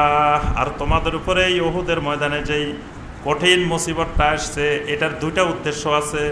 একটা উদ্দেশ্য হলো ওয়ালিয়ালামাল্লাহুল্লাযীনা আমানু, তোমাদের মধ্যে কারা ঈমানদার সেটা আমি আল্লাহ জানার ইচ্ছা। সবাই তো উপরে দিয়ে পাক্কা মুসলমান। এখন আসল পরিস্থিতির মোকাবেলা না হলে বোঝা যাবে কিভাবে কে মুসলমান কে মুমিন? তো ওহুদের যুদ্ধে গিয়ে তো বোঝা গেছে 300 জন একদিকে পলাইছে, যে এই মুনাফিকগুলা ওহুদের যুদ্ধে না হলে তো বোঝা যেত না। এটা তো ওহুদের যুদ্ধের কারণে আল্লাহ পাক পরীক্ষা করে নিলেন কারা ঈমানদার। ওয়াইয়াত্তাখিযা মিনকুম শুহাদা, আর আল্লাহ পাক চান তোমাদের মধ্য থেকে কিছু শহীদ গ্রহণ করবেন। মুফাসসিরিন কিরাম এই বাক্যটা দুটা ব্যাখ্যা করেছেন। একটা ব্যাখ্যা হলো আল্লাহ পাক চান যে ঈমানদারদের মধ্যে যদি যুদ্ধ না হয় তো শহীদ পাবে কোথায়? শাহাদাতের যে একটা মর্যাদা, তো এই মর্যাদাটা আসবে কোথা থেকে? সবাই যদি ঘরে বসে থাকে তো শহীদ হবে কে? তা আল্লাহ পাক চান যে এইরকম কিছু বিপদ আপদ দিয়ে আল্লাহর কিছু বান্দাকে আল্লাহ বিনা হিসাবে জান্নাত দিবেন, শাহাদাতের মর্যাদা দিবেন। এই জন্য আল্লাহ পাক উহুদের যুদ্ধ করাইছেন, যে কিছু সাহাবীকে আল্লাহ বাছাই করেছেন যে এই সাহাবীগুলোকে আল্লাহ পাক বিনা হিসাবে জান্নাতের উচ্চ মর্যাদা দিবেন। আরেকটা হলো ওয়াইয়াত্তাখিযা মিনকুম শুহাদা, আল্লাহ পাক চান তোমাদের মধ্যে কে সত্যের সাক্ষ্য নিয়ে দাঁড়িয়ে থাকে। শুহাদা আলান নাস মানে বিপদ আপদ মুসিবতের পরেও কে হকের উপরে অটল থাকে। ওয়াল্লাহু লা ইউহিব্বুজ জালিমিন, আল্লাহ পাক কখনো জালেমদেরকে পছন্দ করেন না। উহুদের যুদ্ধে বিজয় হয়েছে কাদের? কাফেরদের না? এখন কেউ যদি বলে যে আল্লাহ তাদেরকে পছন্দ করে এই জন্য আল্লাহ তাদেরকে বিজয় দান করছেন, আল্লাহ বলছেন যে না, বিজয় দান করার অর্থ আমি তাদেরকে পছন্দ করি তা না। এই জন্য আল্লাহ বলছেন আল্লাহু লা ইউহিব্বুজ জালিমিন, আল্লাহ পাক জালেমদেরকে পছন্দ করেন না। ওয়ালিউমাহিসাল্লাহুল্লাযীনা আমানু ওয়া ইয়ামহাকাল কাফিরিন। আর এই উহুদের যুদ্ধের মাধ্যমে আল্লাহ পাক ঈমানদারদেরকে বাছাই করে নিয়েছেন, কাফেরদেরকে ধ্বংস করেছেন। মানে কাফেরদেরকে প্রকাশ্যে মনে হচ্ছে তাদের বিজয়, এটা আল্লাহ বলতেছেন এটা বিজয় না, এটা তাদেরকে ধ্বংস করার কৌশল। মানে আপনি যদি বদরেও কাফেররা পরাজয় হয়েছে তো উহুদেও পরাজয় হইতো, ধারাবাহিক পরাজয় যদি থাকতো তো এরা তো সামনে আর সাহসে পাইতো না। এখন উহুদের যুদ্ধে তাদেরকে একটু আল্লাহ বিজয় দিলেন, দেওয়ার পরে এরা তো বিরাট সাহস, আর ইসলামকে এরা পৃথিবীতে রাখবেই না, বিশাল ক্ষমতা বিশাল সাহস পাই গেছে। এরপরে আহজাবের যুদ্ধে যখন গেছে আল্লাহ পাক এমন শাস্তি দিয়ে দিছেন, জীবনের শিক্ষা ওখানে পেয়ে গেছেন তারা। তো এই যে ওখানে যাওয়ার জন্য যে সাহসটা দরকার ছিল সেই জিনিসটা আল্লাহ পাক এখানে উহুদে দিয়ে দিছেন। এই জন্য আল্লাহ বলছেন যে এই বিজয়টা তাদের ধ্বংস করার মাধ্যম, এবং তারা ওই আহজাবের যুদ্ধের পরেই আল্লাহ পাক 8ম হিজরিতে এসে আল্লাহ পাক মক্কা বিজয় দিলেন। তো এই জয় পরাজয়গুলো যদি ধারাবাহিক না আসতো তাহলে এত সহজে কাফেরদেরও পরাজয় হতো না, মুমিনদেরও বিজয় হতো না। আম হাসিবতুম আন তাদখুলুল জান্নাহ, আল্লাহ পাক মুমিনদেরকে প্রশ্ন করতেছেন, হে মুমিনেরা তোমরা কি ধারণা করে নিয়েছো আন তাদখুলুল জান্নাহ, ঈমান আনছি যাতে জান্নাতে চলে যাবো। ঈমানদারেরা এরকম ধারণা করে কিন্তু যে বাপ দাদা মুসলমান, আমরা মুসলমান, তা আমরা তো জান্নাতেই যাবো। তা আল্লাহ পাক প্রশ্ন করতেছেন তোমরা কি মনে করো যে জান্নাতে চলে যাবে সব? ওয়ালাম্মা ইয়ালামিল্লাহুল্লাযীনা জাহাদু মিনকুম ওয়া ইয়ালামাস সাবিরিন, আল্লাহ পাক যতক্ষণ না জেনে নেবেন তোমাদের মধ্যে কারা আল্লাহর রাস্তায় জিহাদ করে আর কারা সাবিরিন, এই দুইটা জিনিস জানা ছাড়া আল্লাহ কাউকে জান্নাত দিবেন না। জান্নাত খালি ঈমান আনলেই পেয়ে যাবে এই কথা মনে করিও না। যতক্ষণ না আল্লাহ জেনে নেবেন তোমাদের মধ্যে কারা জাহাদু মিনকুম, আল্লাহর রাস্তায় জিহাদের আকাঙ্ক্ষা জিহাদের ইচ্ছা কাদের আছে, ওয়া ইয়ালামাস সাবিরিন, আর কারা সবর ধরতে পারে, সবেরিন কারা, এটা জানা ছাড়া আল্লাহ কাউকে জান্নাত দিবেন না। ওয়ালাকাদ কুনতুম তামান্নাউনাল মাউতা মিন ক্বাবলি আন তালকাউহু ফাকাদ রাআইতুমুহু ওয়া আনতুম তানজুরুন। আল্লাহ পাক বলেন, উহুদের এই বিপর্যয় দেওয়ার পিছনে আরো একটা কারণ আছে। তোমরা সবসময় দোয়া করতা, আল্লাহ গো আমারে শহীদ হওয়ার তৌফিক দিও। অনেকে এরকম দোয়া করে আমাদের মধ্যেও, যে আল্লাহ আমারে শাহাদাতের মৃত্যু দিও, শহীদ। কিন্তু যদি বলে যে আসো এখানে, তখন ভয়ও যাবে না, তো ঘরে বসে শহীদ। তা আল্লাহ পাক বলতেছে, তোমরাই তো ইতিপূর্বে দোয়া করতে আমি আল্লাহর কাছে যে আল্লাহ আমারে শহীদি মৃত্যু দিও। তো শহীদি মৃত্যু এখানে ওহুদের যুদ্ধে যদি তোমরা বিজয়ী হও, তো শহীদি মৃত্যু আসবে কোথা থেকে? আল্লাহ বলছেন, ওয়ালাকাদ কুনতুম তামান্নাউনাল মাউতা মিন ক্বাবলি আন তালকাউহু। এই পরিস্থিতির মোকাবেলা হওয়ার আগে তোমরাই তো এরকম মৃত্যুর কামনা করেছিলে। ফাকাদ রাআইতুমুহু ওয়া আনতুম তানজুরুন। আর তোমরা তো সরাসরি সচক্ষে দেখলে শহীদি মৃত্যু কাকে বলে। যে শহীদি মৃত্যুর দোয়া করছিলে, সে শহীদি মৃত্যুটা কি জিনিস, এইটা দেখানোর জন্য ওহুদের যুদ্ধের এই পরাজয়। 70 জন তোমাদের সামনে শহীদ হয়েছেন, কেমনে শহীদ হয়েছেন, শহীদি মৃত্যুটা কি সহজ না কঠিন, ওইটা তোমাদেরকে দেখিয়ে দেওয়া হলো। ওয়ামা মুহাম্মাদুন ইল্লা রাসূল। ওহুদের যুদ্ধে নবী সাল্লাল্লাহু আলাইহি ওয়াসাল্লামের মাথা মোবারক ফেটে গিয়েছিল, এবং যে লোকটা, যে শয়তানটা পাথর নিক্ষেপ করেছিল, ওই শয়তানের নাম হলো আব্দুল্লাহ ইবনে কামিয়া। আব্দুল্লাহ ইবনে কামিয়া এই শয়তান নবী সাল্লাল্লাহু আলাইহি ওয়াসাল্লামকে লক্ষ্য করে পাথর নিক্ষেপ করেছে। পাথর নিক্ষেপের পরে নবী সাল্লাল্লাহু আলাইহি ওয়াসাল্লামের মাথা ফেটে গিয়েছিল। পেটে নবী সাল্লাল্লাহু আলাইহি ওয়াসাল্লামের মাথা থেকে কি বের হয়েছিল? হ্যাঁ, রক্ত বের হয়েছে না নূর বাইর হয়েছে? সকল হাদিসে আসছে যে নবী সাল্লাল্লাহু আলাইহি ওয়াসাল্লামের মাথা থেকে রক্ত বাইর হয়েছে। তাহলে বোঝা যায় নবী সাল্লাল্লাহু আলাইহি ওয়াসাল্লামের শরীর রক্তের শরীর ছিল। যদি নূরের শরীর হইতো, নূর দ্বারা তৈরি হইতেন, তাহলে তো মাথা ফাটলে রক্ত বাইর হইতো না, বাইর হইতো কি? নূর বাইর হইতো। এখন দেখা গেছে মাথা থেকে রক্ত বাহির হচ্ছে। আলী রাদিয়াল্লাহু তাআলা আনহু দূরের থেকে বালতি বালতি করে পানি নিয়ে আসতেছেন কূপের থেকে। ফাতেমা রাদিয়াল্লাহু তাআলা আনহা প্রথমে কাপড় ভিজিয়ে এই রক্তগুলো বন্ধ করার জন্য চেষ্টা করতেছিলেন। তিরমিজির হাদিসের মধ্যে এসেছে, তখন আরেকজন মহিলা সাহাবী দৌড়ায় এসে বলল, ফাতেমা, পানি দিয়ে তুমি যত চেষ্টা করো এটা রক্ত বন্ধ হবে না, এটা বন্ধ করার জন্য ছাই ব্যবহার করো। তুমি কিছু এখানে পাটি আছে, এই পাটিগুলো পোড়ায় কিছু ছাই তৈরি করো, ওই ছাইগুলো দিয়ে নবী সাল্লাল্লাহু আলাইহি ওয়াসাল্লামের মাথা মোবারককে শক্ত করে চেপে ধরো, তাহলে নবী সাল্লাল্লাহু আলাইহি ওয়াসাল্লামের রক্ত বন্ধ হয়ে যাবে। ফাতেমা রাদিয়াল্লাহু তাআলা আনহা তখন এই কিছু পাটি এগুলোকে পোড়ায় ছাই বানায়, ওই ছাই দিয়ে নবী সাল্লাল্লাহু আলাইহি ওয়াসাল্লামের মাথা মোবারক চেপে ধরলেন, তারপরে যাই নবী সাল্লাল্লাহু আলাইহি ওয়াসাল্লামের রক্ত বন্ধ হল। এই যে নবী সাল্লাল্লাহু আলাইহি ওয়াসাল্লাম আহত হইলেন, তখন আব্দুল্লাহ ইবনে কামিয়া প্রচার করা শুরু করলো, ইন্না মুহাম্মাদান কাদ মাতা, মুহাম্মদ সাল্লাল্লাহু আলাইহি ওয়াসাল্লাম মারা গেছেন। আব্দুল্লাহ ইবনে কামিয়া চতুর্দিকে প্রচার করতেছে যে মুহাম্মদ সাল্লাল্লাহু আলাইহি ওয়াসাল্লাম মারা গেছেন। তখন কিছু কিছু সাহাবী তখন চিন্তা করা শুরু করলো যে মুহাম্মদ সাল্লাল্লাহু আলাইহি ওয়াসাল্লাম আবার মারা যায় কেমনে, আল্লাহ রসুল মারা যাবে কিভাবে? এক গ্রুপ চিন্তা করতেছে রাসূল কখনো মারা যাবেন না। আবার আরেক গ্রুপ চিন্তা করতেছেন যে মুহাম্মদ সাল্লাল্লাহু আলাইহি ওয়াসাল্লাম যেহেতু মারা গেছেন, যার আশা নিয়ে ইসলামে আসছি তিনি নাই, আর ইসলামে থাকে কি হবে, চলো সবাই আব্দুল্লাহ ইবনে উবাইয়ের কাছে যাই, আব্দুল্লাহ ইবনে উবাইয়ের সাথে যাই একটু সমঝোতা করি, আবার আগের অবস্থায় ফিরে যাই। এরকম দেখবেন মুসলিমদের মধ্যে অনেকে আছে, যেহেতু তারে দেখেই আসছি সেই নাই, আর এখানে থাকে কি হবে। তখন আল্লাহ পাক এই আয়াতে কারিমা 144 নম্বর আয়াত নাজিল করে বললেন, ওয়ামা মুহাম্মাদুন ইল্লা রাসূল, মুহাম্মদ সাল্লাল্লাহু আলাইহি ওয়াসাল্লাম তো রাসূল ছাড়া আর কিছুই নন। কাদ খালাত মিন ক্বাবলিহির রাসূল, ইতিপূর্বে কত রাসূল অতিবাহিত হয়ে গেছে। ইতিপূর্বে আদম আলাইহিস সালাম আসছেন, নূহ আলাইহিস সালাম আসছেন, মুসা আলাইহিস সালাম, এরা কি এখনো আছে? এরা চলে যায় নাই? তো এইরকম যার সবাই চলে গেছে, মুহাম্মদ সাল্লাল্লাহু আলাইহি ওয়াসাল্লাম চলে যাবেন। এখানে আল্লাহ পাক স্পষ্ট করে দিলেন যে মুহাম্মদ সাল্লাল্লাহু আলাইহি ওয়াসাল্লাম মারা যাবেন, এটা আল্লাহ পাক বলে দিলেন। আফা ইম্মাতা আও কুতিলা ইনকালাবতুম আলা আকাবিকুম, মুহাম্মদ সাল্লাল্লাহু আলাইহি ওয়াসাল্লাম যদি মারা যান অথবা মুহাম্মদ সাল্লাল্লাহু আলাইহি ওয়াসাল্লামকে যদি মেরে ফেলা হয়, তিনি যদি নিহত হন, ইনকালাবতুম আলা আকাবিকুম, তোমরা কি আবার পিছনের দিকে ফিরে যাবে নাকি? ওই প্রশ্নটা আল্লাহ করে দিচ্ছেন যে তোমরা কি আবার আগের অবস্থায় ফিরে যাবা? ওয়ামাইয়ান কালেমালা আকিবাইহি ফালাই ইয়াদুরুল্লাহ শাইয়া, তোমরা মনে রাখবা যদি আবার পিছনের দিকে ফিরে যাও আল্লাহর কোনো ক্ষতি করতে পারবা না, ক্ষতি হবে তোমাদের নিজের, আল্লাহর কোনো ক্ষতি করা যাবে না। ওয়াসাইয়াজিল্লাহু শাকিরিন, আর যারা এত বিপদ আপদ মুসিবতের পরেও মুহাম্মদ সাল্লাল্লাহু আলাইহি ওয়াসাল্লাম মারা যাওয়ার পরেও যারা আল্লাহর দ্বীনের উপরে থাকবে এই শাকিরিনদেরকে আল্লাহ প্রতিদান দিবেন। সুবহানাল্লাহ।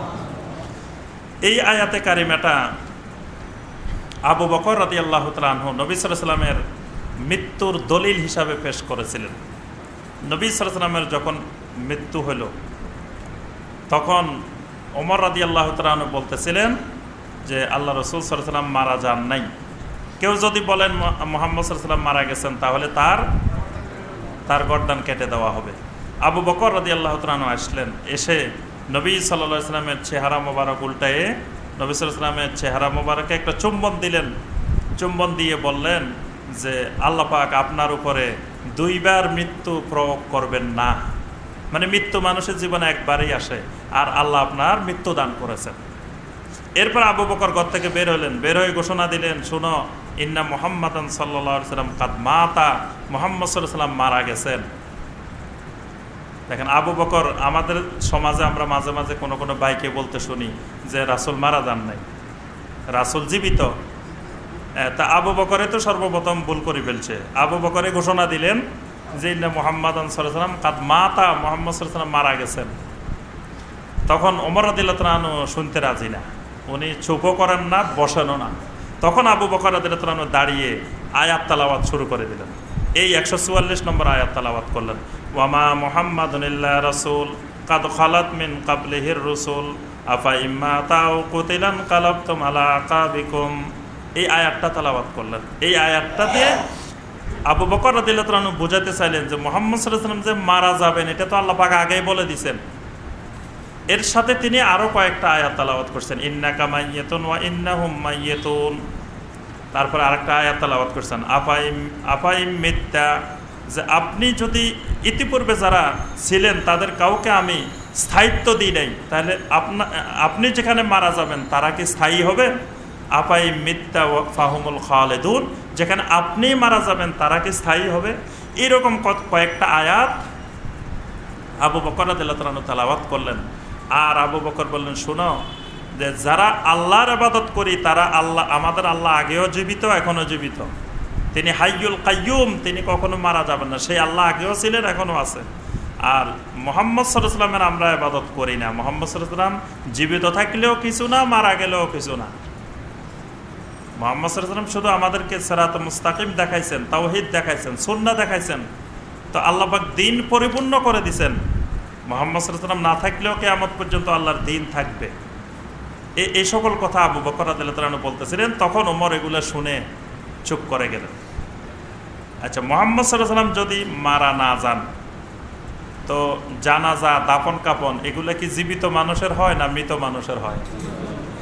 তো নবী সাল্লাল্লাহু আলাইহি ওয়াসাল্লামের যে সাহাবীরা যারা নবী সাল্লাল্লাহু আলাইহি ওয়াসাল্লামকে এত মহব্বত করেছেন, এত ভালোবেসেছেন, যারা নবী সাল্লাল্লাহু আলাইহি ওয়াসাল্লামের জন্য নিজেদের জীবন দেওয়ার জন্য সার্বক্ষণিক প্রস্তুত ছিলেন, যাদের মহব্বতের মতো মহব্বত পৃথিবীতে কেউ করেও নাই, কিয়ামত পর্যন্ত করতে পারবেও না, সেই সাহাবাই কেরাম নবী সাল্লাল্লাহু আলাইহি ওয়াসাল্লামকে গোসল দিলেন, কাফনের কাপড় পরাইলেন, জানাজা পড়লেন, দাফন করলেন। তা একজন জীবিত মানুষের এতগুলা কাজ করছেন, কত বড় বেয়াদবি করছেন না? কি বলেন? যদি নবী সাল্লাল্লাহু আলাইহি ওয়াসাল্লাম জীবিতই থাকতেন তাহলে নবী সাল্লাল্লাহু আলাইহি ওয়াসাল্লামের দাফন কাফন জানাজা কেন? জানাজাই তো হলো মাইয়াতের জন্য। জানাজার নামাজে আমরা বলি না যে এই মাইয়াতের জানাজা পড়তেছি, জীবিত লোকের তো জানাজা হয় না। তো সাহাবায়ে কেরাম নবী সাল্লাল্লাহু আলাইহি ওয়াসাল্লামের জানাজা পড়লেন কিভাবে? তাকে দাফন কাফন করলেন, সব করলেন। এরপরে তবে মানে এই বিষয়টা আহলুস সুন্নাহ ওয়াল জামাতের আকীদা যে আম্বিয়া আলাইহিমুস সালামের মৃত্যু পরবর্তী যে জীবন, হায়াতে বারজাখি যে জীবনটা, এই জীবনটা বিশেষ একটি জীবন, মানে সাধারণ মানুষের জীবনের মতো না। যেমন নবী রাসূলদের বৈশিষ্ট্য হলো যে নবী রাসূলদের শরীর জমিন কখনো বক্ষণ করে না। নবী সাল্লাল্লাহু আলাইহি ওয়াসাল্লাম বলছেন যে ইন্নাল্লাহা হাররামা আলাল আরদে আন তাকুলা আজসাদাল আম্বিয়া, জমিন নবীদের শরীর বক্ষণ করবে, এটা আল্লাহ পাক জমিনের উপর হারাম করে দিয়েছেন। কিন্তু আর বাকিদের শরীর জমিন খেয়ে ফেলবে, কিন্তু নবী রাসূলদের খাবে না। এটা তাদের একটা বড় বৈশিষ্ট্য। নবী রাসূলদেরকে আল্লাহ সুবহানাহু ওয়া তাআলা মৃত্যুর পরে বিভিন্ন জায়গায় পরিভ্রমণ করান।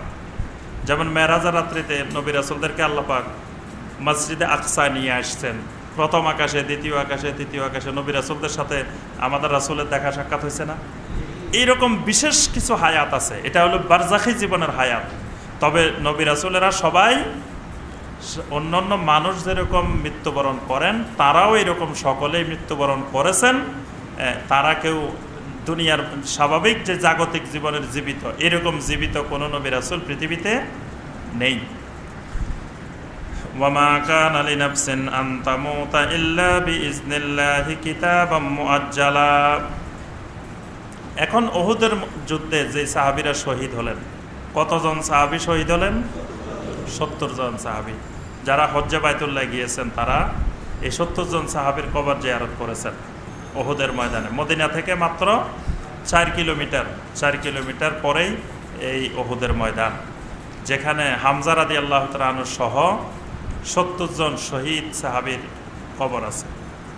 তো কেউ কেউ তখন বলাবলি করতেছেন যে এই উহুদের যুদ্ধে যদি না যেত তাহলে এই সাহাবীগুলোর মৃত্যু হইতো না, এদের হায়াত আরও কিছুদিন থাকতো। এরকম দেখবেন আমাদের সমাজেও বলে যে এই অ্যাক্সিডেন্ট হয়ে মারাটা না গেলে এই লোকটা মানে আরও 10 বছর 20 বছর জীবিত থাকতো, বা এই রোগটা হয়ে মারা গেছে, এই রোগটা না হইলে সে আরও জীবিত থাকতো।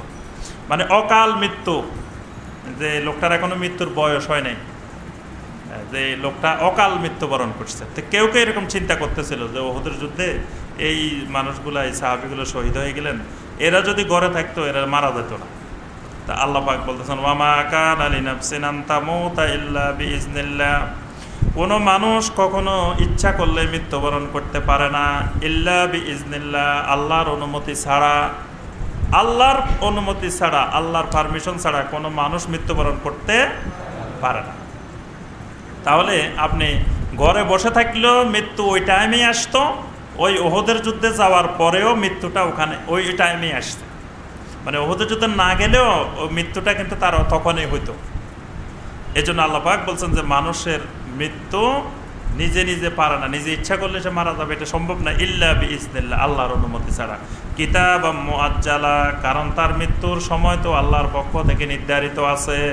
কিতাবাম মুআজ্জালা, একটি নির্ধারিত সময়, কিতাব তার 2 চোখের মাঝখানে, এখানে তাকদীর লেখা আছে। আল্লাহ পাক তার মৃত্যুর সময় নির্ধারণ করে দিয়েছে। আর মৃত্যুর সময় শুধু বৃদ্ধকাল না, মৃত্যুর সময় শিশুকালও, কিশোরকালও, যৌবনকালও, যে কোনো সময় যে কোনো বয়সে মৃত্যু হতে পারে। এজন্য যৌবনকালে মারা যাওয়া এটা অকাল মৃত্যু না, এটা কালের মৃত্যু, এটা পরিপূর্ণ বয়সের মৃত্যু। আল্লাহ পাক নির্ধারণ করে দেন না যে সব মানুষ বৃদ্ধ হইলে 90 বছরে মারা যাবে, এটা আল্লাহ পাক নির্ধারণ করেন নাই। এজন্য অকাল মৃত্যুতে মুসলিম বিশ্বাস স্থাপন করে না। যখনই মৃত্যু হবে বুঝতে হবে এটা তার কালের মৃত্যু, এটা অকালের মৃত্যু না। আর সেটা যে মাধ্যমেই হোক, সেটা অ্যাক্সিডেন্ট, গাড়ি অ্যাক্সিডেন্ট হয়ে মারা যাক বা যে কোনো পদ্ধতিতে যে কোনোভাবে মারা যাক, বুঝতে হবে তার তাকদিরে এইভাবেই লেখা ছিল যে উনি এইভাবেই মারা যাবেন। ওয়ামাই ইউরিদ সাওয়াবাদ দুনিয়া নুতিহি মিনহা ওয়ামাই ইউরিদ সাওয়াবাল আখিরাতি নুতিহি মিনহা। আল্লাহ পাক বলেন যে ব্যক্তি দুনিয়ার ধন সম্পদ, দুনিয়ার প্রাপ্তি কামনা করে, আমি আল্লাহ তাকে দুনিয়াতে সব দিয়ে দিই। ওয়ামাই ইউরিদ সাওয়াবাল আখিরাতি নুতিহি মিনহা, আর যে ব্যক্তি আখিরাতের কল্যাণ কামনা করে আমি তাকে আখিরাতে দিয়ে থাকি। ওই যে সাহাবায়ে কেরাম যারা শহীদ হলেন এরা আখিরাতের কল্যাণ কামনাকারী ছিল। আল্লাহ বলতেছেন এদেরকে দুনিয়াতে আরো 50 বছর জীবিত রাখেও লাভ নাই, তারা যা পাওয়ার পেয়ে গেছে। তারা আখিরাতের কল্যাণকামী ছিল, আখিরাত তাদের মুখ্য উদ্দেশ্য ছিল। তা আখিরাত যাদের মুখ্য উদ্দেশ্য তাদের তো দুনিয়াতে কম থাকলেই ভালো, কারণ দুনিয়াতে যত বেশি থাকবে তত গুনার কাজ বেশি করবে। তাদের আখিরাতের পুরস্কারের জন্য যখন আখিরাত তাদের সফল, তখন তো মারা যাওয়াটাই ভালো। ওয়াসানাজিজ শাকিরিন, আমরা যদি আল্লাহর পক্ষ থেকে এই নিশ্চয়তা পাইতাম যে তোমরা এখন মারা গেলে জান্নাত, তাহলে তো মরে যাওয়াই ভালো, কি বলেন? কিন্তু আমরা তো ওই নিশ্চয়তা পাইনি, কারণ আমরা তো তাওবাও করি না, ইস্তিগফারও করি না, দুনিয়ার গুনার কাজ করি। তাহলে আমরা এই জন্য মরতে চাই না, যে আরো কয়দিন বাঁচলে হয়তো তাওবা করতে পারি, ইস্তেগফার করতে পারি, বা একটা ভালো কাজ করলাম, আল্লাহ সেই উজিলে মাফ করে দিল। কিন্তু সাহাবায়ে কেরাম তো আগেই জান্নাতের সুসংবাদ পেয়ে গেছেন, তাদেরকে তো আল্লাহ পাক আগেই বলে দিয়েছেন যে তাদের উপরে আল্লাহ সন্তুষ্ট, তারা আল্লাহর উপরে সন্তুষ্ট। তো তাদের তো খালি মৃত্যুটাই তারা জান্নাতে যাওয়ার ক্ষেত্রে বাধা। তো সুতরাং তাদের মৃত্যুটা যত তাড়াতাড়ি আসবে তত তারা আগেই আল্লাহর সন্তুষ্টির মধ্যে চলে গেলেন। ওয়াসানাজদি শাকিরিন, আল্লাহ পাক বলেন আমি এইভাবে শাকিরিনদেরকে যাজা দিয়ে থাকি। ওয়াকাআইয়্যিম মিন নাবিয়্যিন কাতালা মাহু রিব্বিয়ুনা কাসীর, আল্লাহ পাক বলেন জমিনে আরো কত নবী ছিলেন, যেই নবীদের সাথে তাদের রিব্বিয়ুনেরা তাদের সাথে জিহাদ করেছে। রিব্বিয়ুন মানে যারা রবওয়ালা, রিব্বিয়ুন মানে রাব্বানি, মানে যারা রবওয়ালা মানে আমরা বলি আল্লাহওয়ালা। তো নবীদের সাথে মানে নবীদের সাহাবি, আমাদের নবীর সাথে যারা ছিলেন তাদেরকে আমরা সাহাবি বলি, ঈসা আলাইহিস সালামের সাথে যারা ছিলেন তাদেরকে হাওয়ারি বলি।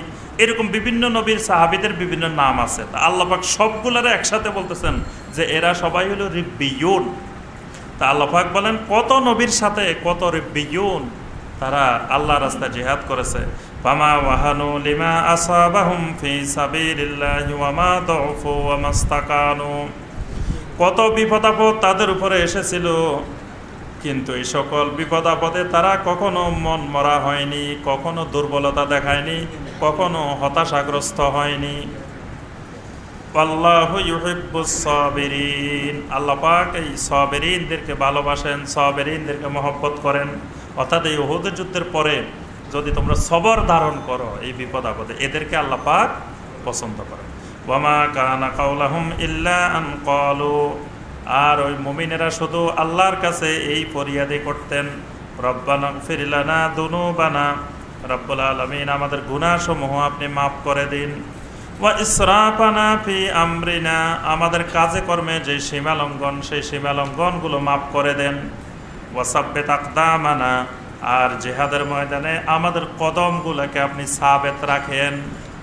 মানে জিহাদের ময়দানে সুষ্ঠুভাবে সুন্দরভাবে জিহাদ করার জন্য সাব্বিত আকদামানা, আমাদের পাগুলাকে কদমগুলাকে সেখানে শক্ত করে সাবেত করে দিবেন। ওয়ানসুরনা আলাল কাওমিল কাফিরিন, আর কাফেরদের উপরে আমাদেরকে আপনি শক্তি দান করেন, বিজয় দান করেন। ফাআতাহুমুল্লাহু সাওয়াবাদ দুনিয়া ওয়া হুসনা সাওয়াবিল আখিরা, আল্লাহ পাক তাদেরকে দুনিয়ার সওয়াবও দিবেন, আখিরাতের সওয়াব তো আছেই।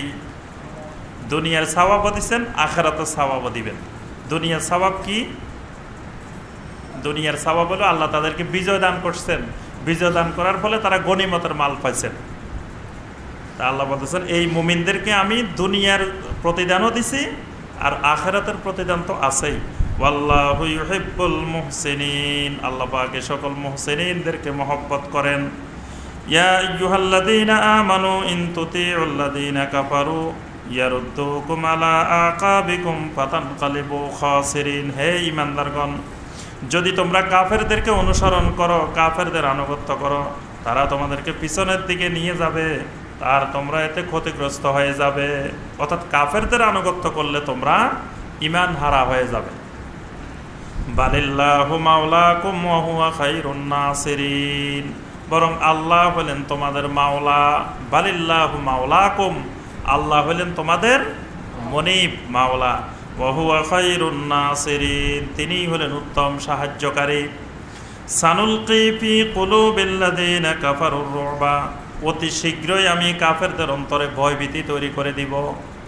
এখানে আল্লাহ পাক পরবর্তী ওই আহজাবের যুদ্ধের, খন্দকের যুদ্ধের দিকে ইশারা করতেছেন যে অতি শীঘ্রই আমি কাফেরদের অন্তরে এমন কিছু ভয়ভীতি তৈরি করে দিব, বিমা আশরাকু বিল্লাহি মা লাম ইউনাজ্জিল বিহি সুলতানা, কারণ তারা এমন ব্যাপারে আল্লাহর সাথে তারা শিরক করতেছে যেই ব্যাপারে আল্লাহ কোনো দলিল প্রমাণ নাজিল করেন নাই। অর্থাৎ যেই শিরকের পক্ষে কোনো দলিল প্রমাণ নাই এইরকম শিরক তারা করতেছে, এই শিরকের অপরাধের কারণে তাদের অন্তরে, কাফেরদের অন্তরে আমি ভয় ভীতি সৃষ্টি করে দিব। তাহলে বোঝা যায় যারা শিরক করে আল্লাহ পাক তাদের অন্তরে ভয় ভীতি তৈরি করে। যারা যত বেশি শিরক করবে তারা তত বেশি ভীত। আর মুসলিমেরা বর্তমান দুনিয়াতে ভীতু হওয়ার মূল কারণ হলো তারা শিরক করে। মুসলিমেরাও দুনিয়াতে অসংখ্য শিরকের মধ্যে নিমজ্জিত। তো শিরক করার কারণে এরা দুনিয়াতে মিনাল খায়ফিন, ভীতু জাতি হয়ে গেছে। ওয়া মাওয়াহুমুন নার, আর এই কাফেরদের পরিণতি, মুশরিকদের পরিণতি হলো জাহান্নাম। ওয়া বিইসা মাসওয়াজ জালিমিন, জালেমদের এই ঠিকানাটা কতই না নিকৃষ্ট। ওয়ালাকাদ সাদাকাকুমুল্লাহু ওয়াদাহু ইস্তাহুসসুনাহুম বিইজনি, আল্লাহ পাক আল্লাহর ওয়াদাকে সত্যে পরিণত করেছিলেন যখন তোমাদেরকে আল্লাহর অনুগ্রহে প্রথম দিকে বিজয় দিয়েছিলেন। উহুদের যুদ্ধে প্রথম দিকে কিন্তু বিজয় হয়েছিল। তাই আল্লাহ পাক বলছেন আল্লাহর ওয়াদা আল্লাহ ঠিক রেখেছেন, যে আল্লাহ পাক তোমাদেরকে বিজয় দান করেছেন। হাত্তা ইজা ফাশিলতুম, অতঃপর যখন অবশেষে তোমরা ভীরু হয়ে গেলে, ভয় পেয়ে গেলে। ওয়া তানাযাতুম ফিল আমরে, এবং তোমরা নিজেদের মধ্যে যখন মতবিরোধে লিপ্ত হয়ে গেলে। তানাযাতুম ফিল আমরে, নিজেদের মধ্যে মতবিরোধ। নিজেদের মধ্যে মতবিরোধ মানে নবী সাল্লাল্লাহু আলাইহি ওয়াসাল্লাম যে 50 জন সাহাবীকে বলছিলেন যে এই জায়গা থেকে নড়াচড়া করবা না, তাদের মধ্যে কিছু বলতেছে যে আমরা চলে যাই, কিছু বলতেছে আমরা যাব না। এই যে তাদের যে মতবিরোধ, আল্লাহ বলতেছেন এইরকম মতবিরোধ যখন তোমাদের মধ্যে ঘটলো। ওয়া আসাইতুম মিন বাদি মা আরাকুম মা তুহিব্বুন, আর তোমরা যখন তোমাদের পছন্দনীয় লোভনীয় জিনিস যখন সামনে দেখতে পেলে, তখন তোমরা আমার রাসূলের নাফরমানি করলে, আমার রাসূলের সাথে বেয়াদবি করছো। কারণ আমার রাসূল বলছেন যে এখান থেকে নড়াচড়া করা যাবে না। তোমরা গনিমতের মাল দেখে, তোমাদের মহব্বতের জিনিস দেখে তোমরা রাসূলের নির্দেশ অমান্য করে ওইদিকে দৌড় দিছ। তা আল্লাহ পাক বলতেছেন এই সকল কারণে শেষ পর্যন্ত আমি তোমাদেরকে এই পরাজয় নিয়ে আসছি। তোমাদেরকে বুঝাই দিলাম যে এই পরাজয়ের এগুলোই বড় কারণ। তোমাদের মধ্যে যত মতবিরোধ বেড়ে যাবে মুসলিমদের মধ্যে, তত পরাজয় তাদের তাড়াতাড়ি হবে।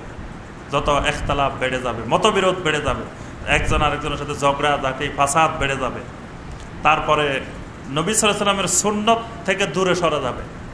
সাহাবায়ে কেরাম নবী সাল্লাল্লাহু আলাইহি ওয়াসাল্লামের সুন্নত অমান্য করার কারণে কিন্তু এখানে বিপদটা আসছে আল্লাহর পক্ষ থেকে, নবী সাল্লাল্লাহু আলাইহি ওয়াসাল্লামের নির্দেশ লঙ্ঘন করার কারণে। ওয়া আসাইতুম মিন বাদি মা আরাকুম মা তুহিব্বুন মিনকুম মান ইউরিদুদ দুনিয়া ওয়া মিনকুম মান ইউরিদুল আখিরাহ, তোমাদের মধ্যে কেউ ছিল দুনিয়ার প্রত্যাশী, কেউ ছিল আখিরাতের প্রত্যাশী। সুম্মা সারাফাকুম আনহুম লিয়াবতিয়াকুম, আল্লাহ তোমাদেরকে পরীক্ষা করার জন্য অতঃপর আলাদা করে দিয়েছেন। আল্লাহ পাক তোমাদেরকে ফিরাই দিয়েছেন পরীক্ষা করার জন্য, অর্থাৎ ওই আগের বিজয়টা ছিনিয়ে নিয়ে তোমাদেরকে পরাজয় দিয়েছেন।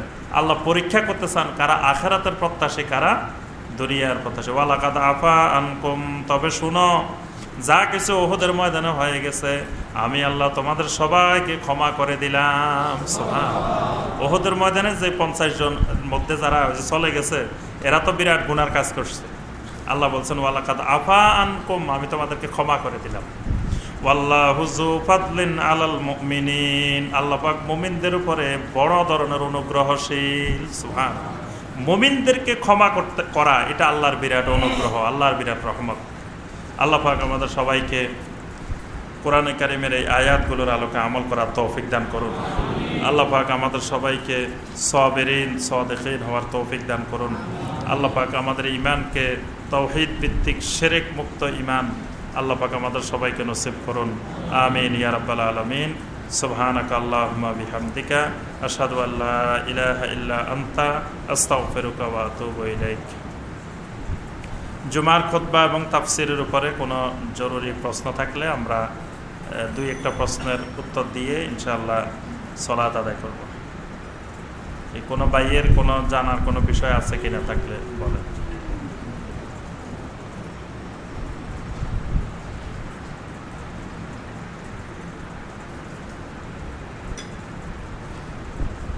আছে কোনো ভাইয়ের?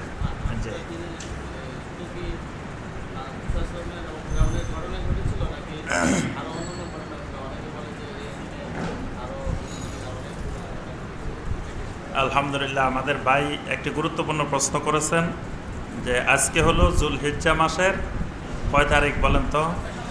27 তারিখ। মাশাআল্লাহ, সবাই তো মনে আছে। আজকে যুলহিজ্জা মাসের 27 তারিখ, এর 2-3 দিন পরে শেষ হয়ে যাবে। এরপরে যে মাসটি আসবে সেটার নাম হলো মুহররম। মুহররম মাসের একটি গুরুত্বপূর্ণ দিন আছে ইয়াউমে আশুরা। তো ভাই যেটি জানতে চেয়েছেন যে ইয়াউমে আশুরার দিনে কি শুধুমাত্র মুসা আলাইহিস সালামের ওই ঘটনাটি ঘটছে নাকি আরও অনেকগুলো ঘটনা ঘটছে এ সম্পর্কে জানতে চান। ইনশাআল্লাহ আমরা আগামী জুমার খুতবায় এই বিষয়ে আলোচনা করব ইনশাআল্লাহ। তো সংক্ষেপে আমরা যে কথাটি বলবো যে নবী সাল্লাল্লাহু আলাইহি ওয়াসাল্লাম যতগুলো দিন ফজিলতময় বরকতময় হিসাবে ঘোষণা দিয়েছেন, এই ফজিলতময় দিনগুলো অতীতকে কেন্দ্র করে ভবিষ্যৎকে কেন্দ্র করে নয়। এই সূত্রটা মনে রাখলে সব পরিষ্কার হয়ে যাবে। মানে নবী সাল্লাল্লাহু আলাইহি ওয়াসাল্লাম যতগুলো ফজিলতময় বরকতময় দিনের ঘোষণা দিয়েছেন, এই সবগুলো দিনেই অতীতকে কেন্দ্র করে ভবিষ্যৎকে কেন্দ্র করে নয়। ভবিষ্যৎকে কেন্দ্র করে নবী সাল্লাল্লাহু আলাইহি ওয়াসাল্লাম কোনো ফজিলতময় দিনের ঘোষণা দেন নাই। ইয়াউমে আরাফা, ইয়াউমে আরাফা একটা ফজিলতময় দিন না? আচ্ছা, এই দিনটা কি জন্য? এটা কি অতীতের ঘটনাকে কেন্দ্র করে না ভবিষ্যতের ঘটনাকে কেন্দ্র করে? অতীতের ঘটনা। এখানে আদম আলাইহিস সালাম, হাওয়া আলাইহিস সালাম ক্ষমা পেয়েছেন, ইব্রাহিম আলাইহিস সালাম পেয়েছেন, আল্লাহর অসংখ্য নবীরা, বিভিন্ন ঐতিহাসিক ঘটনা এখানে ঘটছে। আল্লাহ পাক এটাকে ফজিলতময় বরকতময় করছেন। এরপরে আপনার এই লাইলাতুল কদর, লাইলাতুল কদর কি অতীতকে কেন্দ্র করে না ভবিষ্যৎকে কেন্দ্র করে? অতীতকে কেন্দ্র করে। ওখানে অনেকেই অতীতের সাহাবাদের, অতীতের মুমিনদের যে এক একজন 1000 বছর 2000 বছর হায়াত পাইছেন, তো এই হায়াতে তারা বিশাল আমল করছেন, তাদের অনেক আমল ছিল। এই সকল ঘটনা যখন নবী সাল্লাল্লাহু আলাইহি ওয়াসাল্লাম বর্ণনা করলেন, সাহাবীরা চিন্তা করতেছেন, হায়রে তারা 1000 বছর হায়াত পাইছেন, আমি পাইতেছি 50 বছর, তো কোথায় 1000 বছর কোথায় 50 বছর, তো এই অল্প আমল দিয়ে আমাদের কি হবে? আল্লাহ পাক তখন বলে দিলেন যে শোনো, তোমাদেরকে এক রাতেই তাদের চেয়ে বড় বানাই দিচ্ছি। সুবহানাল্লাহ। তাদের 1000 বছরে যা করছে তুমি এক রাতেই তার থেকে উপরে উঠে যাচ্ছ। তাহলে এই যে লাইলাতুল কদর, এটা কি অতীতকে কেন্দ্র করে না ভবিষ্যৎকে কেন্দ্র করে? অতীত। নবী সাল্লাল্লাহু আলাইহি ওয়াসাল্লাম ভবিষ্যৎকে কেন্দ্র করে কোনো দিনের ফজিলত বর্ণনা করেন না। তো এই ইয়মে আশুরার যে ফজিলত বর্ণনা করেছেন, এটাও অতীতকে কেন্দ্র করে, অর্থাৎ মুসা আলাইহিস সালামের ঘটনাটা কেন্দ্র করেই যে এই দিন মুসা আলাইহিস সালামকে আল্লাহ পাক জালেমের কবল থেকে, ফেরাউনের কবল থেকে, ফেরাউন এবং তার দোসরদের জুলুম থেকে আল্লাহ পাক রক্ষা করেছিলেন। এই দিনের শুকরিয়া স্বরূপ আল্লাহ পাক পরবর্তী উম্মতদেরকেও এই দিনটা ফজিলতময় করছিলেন, আমাদের জন্য এটাকে ফজিলতময় করছেন। নবী সাল্লাল্লাহু আলাইহি ওয়াসাল্লাম ভবিষ্যতে এই দিনে কোনো ঘটনা ঘটবে ওইটাকে টার্গেট করে ইয়মে আশুরা পালন করেন নাই। ওই রকম ঘটনা ঘটলে তো আপনার এই ওমর রাদিয়াল্লাহু তাআলা আনহু শাহাদাত বরণ করছেন। ওমর শহীদ হয়েছেন না? ওসমান রাদিয়াল্লাহু তাআলা আনহু শহীদ হয়েছেন, আলী রাদিয়াল্লাহু তাআলা আনহু শহীদ হয়েছেন। আচ্ছা, তো ইমাম হোসাইন রাদিয়াল্লাহু তাআলা আনহু পরবর্তীতে শাহাদাত বরণ করছেন। এরকম আরও অসংখ্য সাহাবী শাহাদাত বরণ করছেন। তো ইমাম হোসাইন রাদিয়াল্লাহু তাআলা আনহু শহীদ হবেন, এটাকে কেন্দ্র করে যদি নবী সাল্লাল্লাহু আলাইহি ওয়াসাল্লাম আরও 60 বছর আগে যদি ইয়মে আশুরা পালন করা শুরু করে দিতেন, তাহলে ওমরের শাহাদাতের দিন নবী সাল্লাল্লাহু আলাইহি ওয়াসাল্লাম ফজিলতময় করতেন না? তারপর ওসমানের শাহাদাতের দিন, আলী রাদিয়াল্লাহু তাআলা আনহুর শাহাদাতের দিন, এগুলো তো হোসাইনের শাহাদাতের চেয়ে আরও গুরুত্বপূর্ণ। হোসাইন রাদিয়াল্লাহু তাআলা আনহু তিনি আহলে বাইতের সদস্য, একজন বিশিষ্ট সাহাবী, কিন্তু তার মর্যাদা বেশি না তার বাপের মর্যাদা বেশি? আলীর মর্যাদা বেশি না হোসাইনের মর্যাদা বেশি বলেন? হ্যাঁ, তো আলীর শাহাদাতের দিনকে কেন্দ্র করে নবী সাল্লাল্লাহু আলাইহি ওয়াসাল্লাম কোনো দিবসের ফজিলত বর্ণনা করলেন না। তো হোসাইন রাদিয়াল্লাহু তাআলা আনহুর শাহাদাতের দিবস, অর্থাৎ নবী সাল্লাল্লাহু আলাইহি ওয়াসাল্লাম আশুরার, আমরা যে ঘটনা আশুরা আসলে শুরু করে দিই বর্ণনা করা, এই ঘটনাকে কেন্দ্র করে আশুরা না। আশুরা হলো পিছনের ঘটনা, মানে এই মুসা আলাইহিস সালামের ওই ঘটনাটাই একমাত্র হাদিসে এসেছে। আর কিছু ঘটনা আমরা যেগুলো শুনি, এই দিনে আল্লাহ পাক আসমান জমিন বানাইছেন, তারপরে এই দিনে বৃষ্টি নাযিল হয়েছে, এই দিনে এটা হয়েছে এটা হয়েছে, এগুলার রেওয়ায়েতগুলো সহি না। কোনো সহি রেওয়ায়েতে সহি হাদিসে এই ঘটনাগুলো আসে না। কোনোটা দঈফ, কোনোটা জাল, এরকম বিভিন্ন রকমের ঘটনা, কোনোটা ইসরায়েলি রেওয়ায়েত, এই সকলের মাধ্যমে আসছে। সহি রেওয়ায়েতে শুধুমাত্র একটা ঘটনায় প্রমাণিত, সেটি হলো মুসা আলাইহিস সালামের এই ঘটনা। নবী সাল্লাল্লাহু আলাইহি ওয়াসাল্লাম সাহাবীদেরকে বললেন তো তোমরা আশুরার দিন রোজা রাখো। সাহাবায়ে কেরাম রোজা রাখলেন, এসে বললেন ইয়া রাসূলুল্লাহ সাল্লাল্লাহু আলাইহি ওয়াসাল্লাম, দেখেন সাহাবীদেরকে রোজা রাখতে বলছে, সাহাবীরা জিজ্ঞাসা করেন নাই যে আজকে রোজা রাখবো কেন হঠাৎ করে, কি কারণ? নবী সাল্লাল্লাহু আলাইহি ওয়াসাল্লামের কাছে কিন্তু কারণ চাওয়া হয় নাই। নবী সাল্লাল্লাহু আলাইহি ওয়াসাল্লাম বলছেন রোজা রাখো, সিয়াম পালন করো, বাস সামেনা ওয়া আতানা। এটাই ছিল সাহাবায়ে কেরামের বড় বৈশিষ্ট্য। বাস সিয়াম পালন করতে বলছেন, সিয়াম পালন শুরু করে দিয়েছেন। এখন সাহাবায়ে কেরাম সিয়াম পালন করতেন, দেখেন যে ওই দিন ইহুদিরাও সিয়াম পালন করতেছে। সাহাবায়ে কেরাম চিন্তা করতে লাগলেন, ঘটনা কি আমরাও সিয়াম পালন করতেছি আবার ইহুদিরাও সিয়াম পালন করে। ইহুদিদেরকে জিজ্ঞাসা করলেন, তোমরা আজকে সিয়াম পালন করতেছো কেন? বলল যে আমাদের নবী মুসা আলাইহিস সালাম আজকে ফেরাউনের কবল থেকে মুক্তি পেয়েছিলেন, নাজাত পেয়েছিলেন, এই জন্য আমরা শুকরিয়াতান আজকে সিয়াম পালন করতেছি। এখন নবী সাল্লাল্লাহু আলাইহি ওয়াসাল্লাম কিন্তু আগে ব্যাখ্যা করেন নাই যে মুসা আলাইহিস সালামের কারণে আমরা আজকে সিয়াম পালন করতেছি। তারা সাহাবায়ে কেরাম সর্বপ্রথম জানতে পারলেন ইহুদিদের কাছ থেকে। এখন সাহাবায়ে কেরাম নবী সাল্লাল্লাহু আলাইহি ওয়াসাল্লামের কাছে গিয়ে বলেন, ইয়া রাসূলুল্লাহ সাল্লাল্লাহু আলাইহি ওয়াসাল্লাম, আমরাও আজকে সিয়াম পালন করতেছি, ইহুদিরাও করতেছে। আর ইহুদিদেরকে আমরা জিজ্ঞাসা করলাম, ইহুদিরা বলল যে এই ব্যাপার। তখন নবী সাল্লাল্লাহু আলাইহি ওয়াসাল্লাম বললেন, শুনো, ফানাহনু আহাক্কু বিমূসা মিনহুম, যে আমাদের তাদের থেকে মুসা আলাইহিস সালামের সাথে সম্পর্ক আমাদের বেশি। কারণ মুসা আলাইহিস সালাম যে তাওহীদের দাওয়াত দিতেন, আমরা সেই তাওহীদের অনুসারী। তারা তো এখন বিচ্যুত হয়ে গেছে তাওহীদ থেকে, তারা এখন শিরকের দিকে চলে গেছে। তাহলে তারা যদি ওই দিনের শুকরিয়াতান সিয়াম পালন করে, তা আমরাও ওই দিন সিয়াম পালন করা এটা তাদের থেকে আমাদের বেশি হক। তবে যে ইহুদিদের মোখালাফাত করো, ইহুদিদের সাথে মিলানো যাবে না, এই জন্য সোমো কাবলাহু আও বাদাহু, তোমরা ওই 10 তারিখের হয় আগের দিন অথবা পরের দিন তোমরা আরেকটি সিয়াম পালন করো, যাতে ইহুদিদের সাথে সাদৃশ্য না হয়ে যায়। এটাই হলো সহিহ হাদিস। এই আশুরার ব্যাপারে এটাই একমাত্র সহিহ হাদিস। আরেকটি বিষয় হলো এই সম্পর্কে বলে দিই, হোসাইন রাদিয়াল্লাহু তাআলা আনহু এবং ইয়াজিদ ইবনে মুআবিয়ার সাথে যে ঘটনা ঘটছে, সেই ঘটনার ক্ষেত্রে আসলে ইমাম হোসাইন রাদিয়াল্লাহু তাআলা আনহু তিনি মূলত যুদ্ধ করার জন্য বা জিহাদ করার জন্য তিনি যান নাই। তিনি গিয়েছিলেন মূলত সেখানে আলোচনা করবেন, তিনি সেখানে তাদের সাথে সমঝোতা করবেন এবং কুফার মুসলিমেরা তাকে দাওয়াত দিয়েছিলেন সেখানে আসার জন্য। তিনি সেই লক্ষ্যে গেছেন, কিন্তু ইহুদিদের মুনাফিকদের বিভিন্ন ষড়যন্ত্রের কবলে পড়ে সেখানে তিনি নিরস্ত্র, মানে তিনি মাজলুম হয়ে তিনি শাহাদাত বরণ করেছেন। এটা ইসলামের ইতিহাসের অবশ্যই একটি দুঃখজনক ঘটনা। কিন্তু তার অর্থ এই নয় যে ইমাম হোসাইন, আমরা অনেকে এই দিন আসলে বলি যে ইমাম হোসাইন জালেমের বিরুদ্ধে লড়াই করতে গেছেন, তারপরে তিনি তো লড়াই করতে যান নাই, তিনি মদিনা থেকে লড়াই করার উদ্দেশ্যে বের হন নাই, যুদ্ধ করতে যান নাই, তিনি নিরস্ত্র অবস্থায় স্বাভাবিক অবস্থায় তিনি সেখানে গেছেন। সেই অবস্থায় তিনি সেখানে জুলুমের শিকার হয়ে তিনি শাহাদাত বরণ করছেন। এখন তার ব্যাপারে পরবর্তীতে বিভিন্ন রকমের ইতিহাস লেখা হয়েছে, কিন্তু সঠিক ইতিহাস আমাদের কাছে পৌঁছে নেই। এই জন্য আমাদের আকীদা হবে যে আমরা কারো পক্ষ অবলম্বন করে কাউকে গালিগালাজ করব না। এটাই হলো আহলুস সুন্নাহ ওয়াল জামাতের আকীদা। সাহাবীদের যত ঘটনা ঘটছে, যেমন সিফফিনের যুদ্ধ, জামালের যুদ্ধ, অনেকগুলো যুদ্ধ ঘটছে না সাহাবীদের মধ্যে, এখানে আমরা কারো পক্ষে যাব না, কারো বিপক্ষে যাব না। কারণ আপনি পক্ষে গেলে অনেক সাহাবীর বিপক্ষে চলে গেলেন। আপনি যদি মুআবিয়ার পক্ষে যান, আলী আর মুআবিয়ার মধ্যে যুদ্ধ হয়েছে, আপনি যদি মুআবিয়ার পক্ষে যান, তা আলী রাদিয়াল্লাহু তাআলার পক্ষে শত শত সাহাবী ছিলেন না, আপনি তাদের বিপক্ষে চলে গেলেন না। আবার যদি আলী রাদিয়াল্লাহু তাআলার পক্ষ অবলম্বন করে, তো মুআবিয়া রাদিয়াল্লাহু তাআলার পক্ষে হয়তো অসংখ্য সাহাবী ছিলেন, তাদের বিপক্ষে চলে গেলেন, তখন আপনি খারেজিদের মতো হয়ে যাবেন, শিয়াদের মতো হয়ে যাবেন। যেমন শিয়ারা আলী রাদিয়াল্লাহু তাআলা আনহুকে বেশি মহব্বত করতে চায়, আবু বকর, ওমর, ওসমানকে বাদ দিয়ে দিছে, অস্বীকার করছে, এবং বড় বড় জমহুর সাহাবীদেরকে তারা বাদ দিয়ে দিছে, অস্বীকার করছে।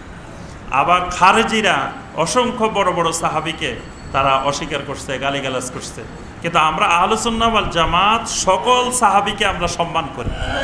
কোন সাহাবীর অত্যাধিক মহব্বত করতে যাই, আবার আরেকজনকে আমরা অপছন্দ করি না, আমরা সকল সাহাবীকে মহব্বত করি। এই জন্য তাদের মধ্যে যে ঘটনাগুলো ঘটছে আমরা সেখানে ছিলাম না, এবং তাদের সেই ইতিহাসগুলো যেখানে নবী সাল্লাল্লাহু আলাইহি সাল্লামের হাদিস, সেগুলোই লক্ষ লক্ষ মিথ্যা হাদিস আমাদের কাছে আসছে। নবী সাল্লাল্লাহু আলাইহি সাল্লামের হাদিস, নবী সাল্লাল্লাহু আলাইহি সাল্লামের নামে যেখানে স্পষ্ট বলা আছে যে আমার নামে কেউ মিথ্যা বললে সে জাহান্নামী, সেই রকম লক্ষ লক্ষ হাদিস আসছে। আর কেউ যদি হোসাইনের নামে মিথ্যা বলে সে জাহান্নামী, এরকম কোনো কথা রাসূল বলছেন? যেখানে ওই ঘোষণা আছে জাহান্নামের, সেইটা যদি লক্ষ লক্ষ হাদিস মিথ্যা আসতে পারে, তাহলে যেটার ঘোষণা নাই এবার সেটার ব্যাপারে কত মিথ্যা কথা আসতে পারে, এটা তো সহজে বোঝা যায়। এই জন্য ওই সকল ঘটনার সত্য সঠিক নির্ভরযোগ্য কোনো ইতিহাস আমাদের কাছে আসে নাই। যারা ওখানে এই পক্ষে ছিলেন তারা বুঝাইতে চাইছেন যে তারা একেবারে নির্দোষ, এই সব দোষ এই পক্ষের। আবার এই পক্ষে যারা ছিলেন তারা বুঝাইতে চাইছেন যে আমাদের কোনো দোষ নাই, সব দোষ ওই পক্ষের। তো ওখানে মূলত মুনাফিকদের ষড়যন্ত্র বিভিন্ন কারণ নিহিত ছিল। তো এই জন্য আমরা ওই ওই বিরোধগুলাতে, সাহাবায়ে কেরামের বিরোধগুলাতে আমরা এই পক্ষেও যাব না, এই পক্ষেও যাব না। সঠিক ঘটনা আল্লাহর উপরে সুপর্দ করবো, আল্লাহ ভালো জানেন। তবে আমরা দোনো পক্ষের সাহাবীদেরকে আমরা ভালোবাসি। সুবহানাকা আল্লাহুম্মা বিহামদিকা আশহাদু আল্লা ইলাহা ইল্লা আনতা আস্তাগফিরুকা ওয়া আতুবু ইলাইক।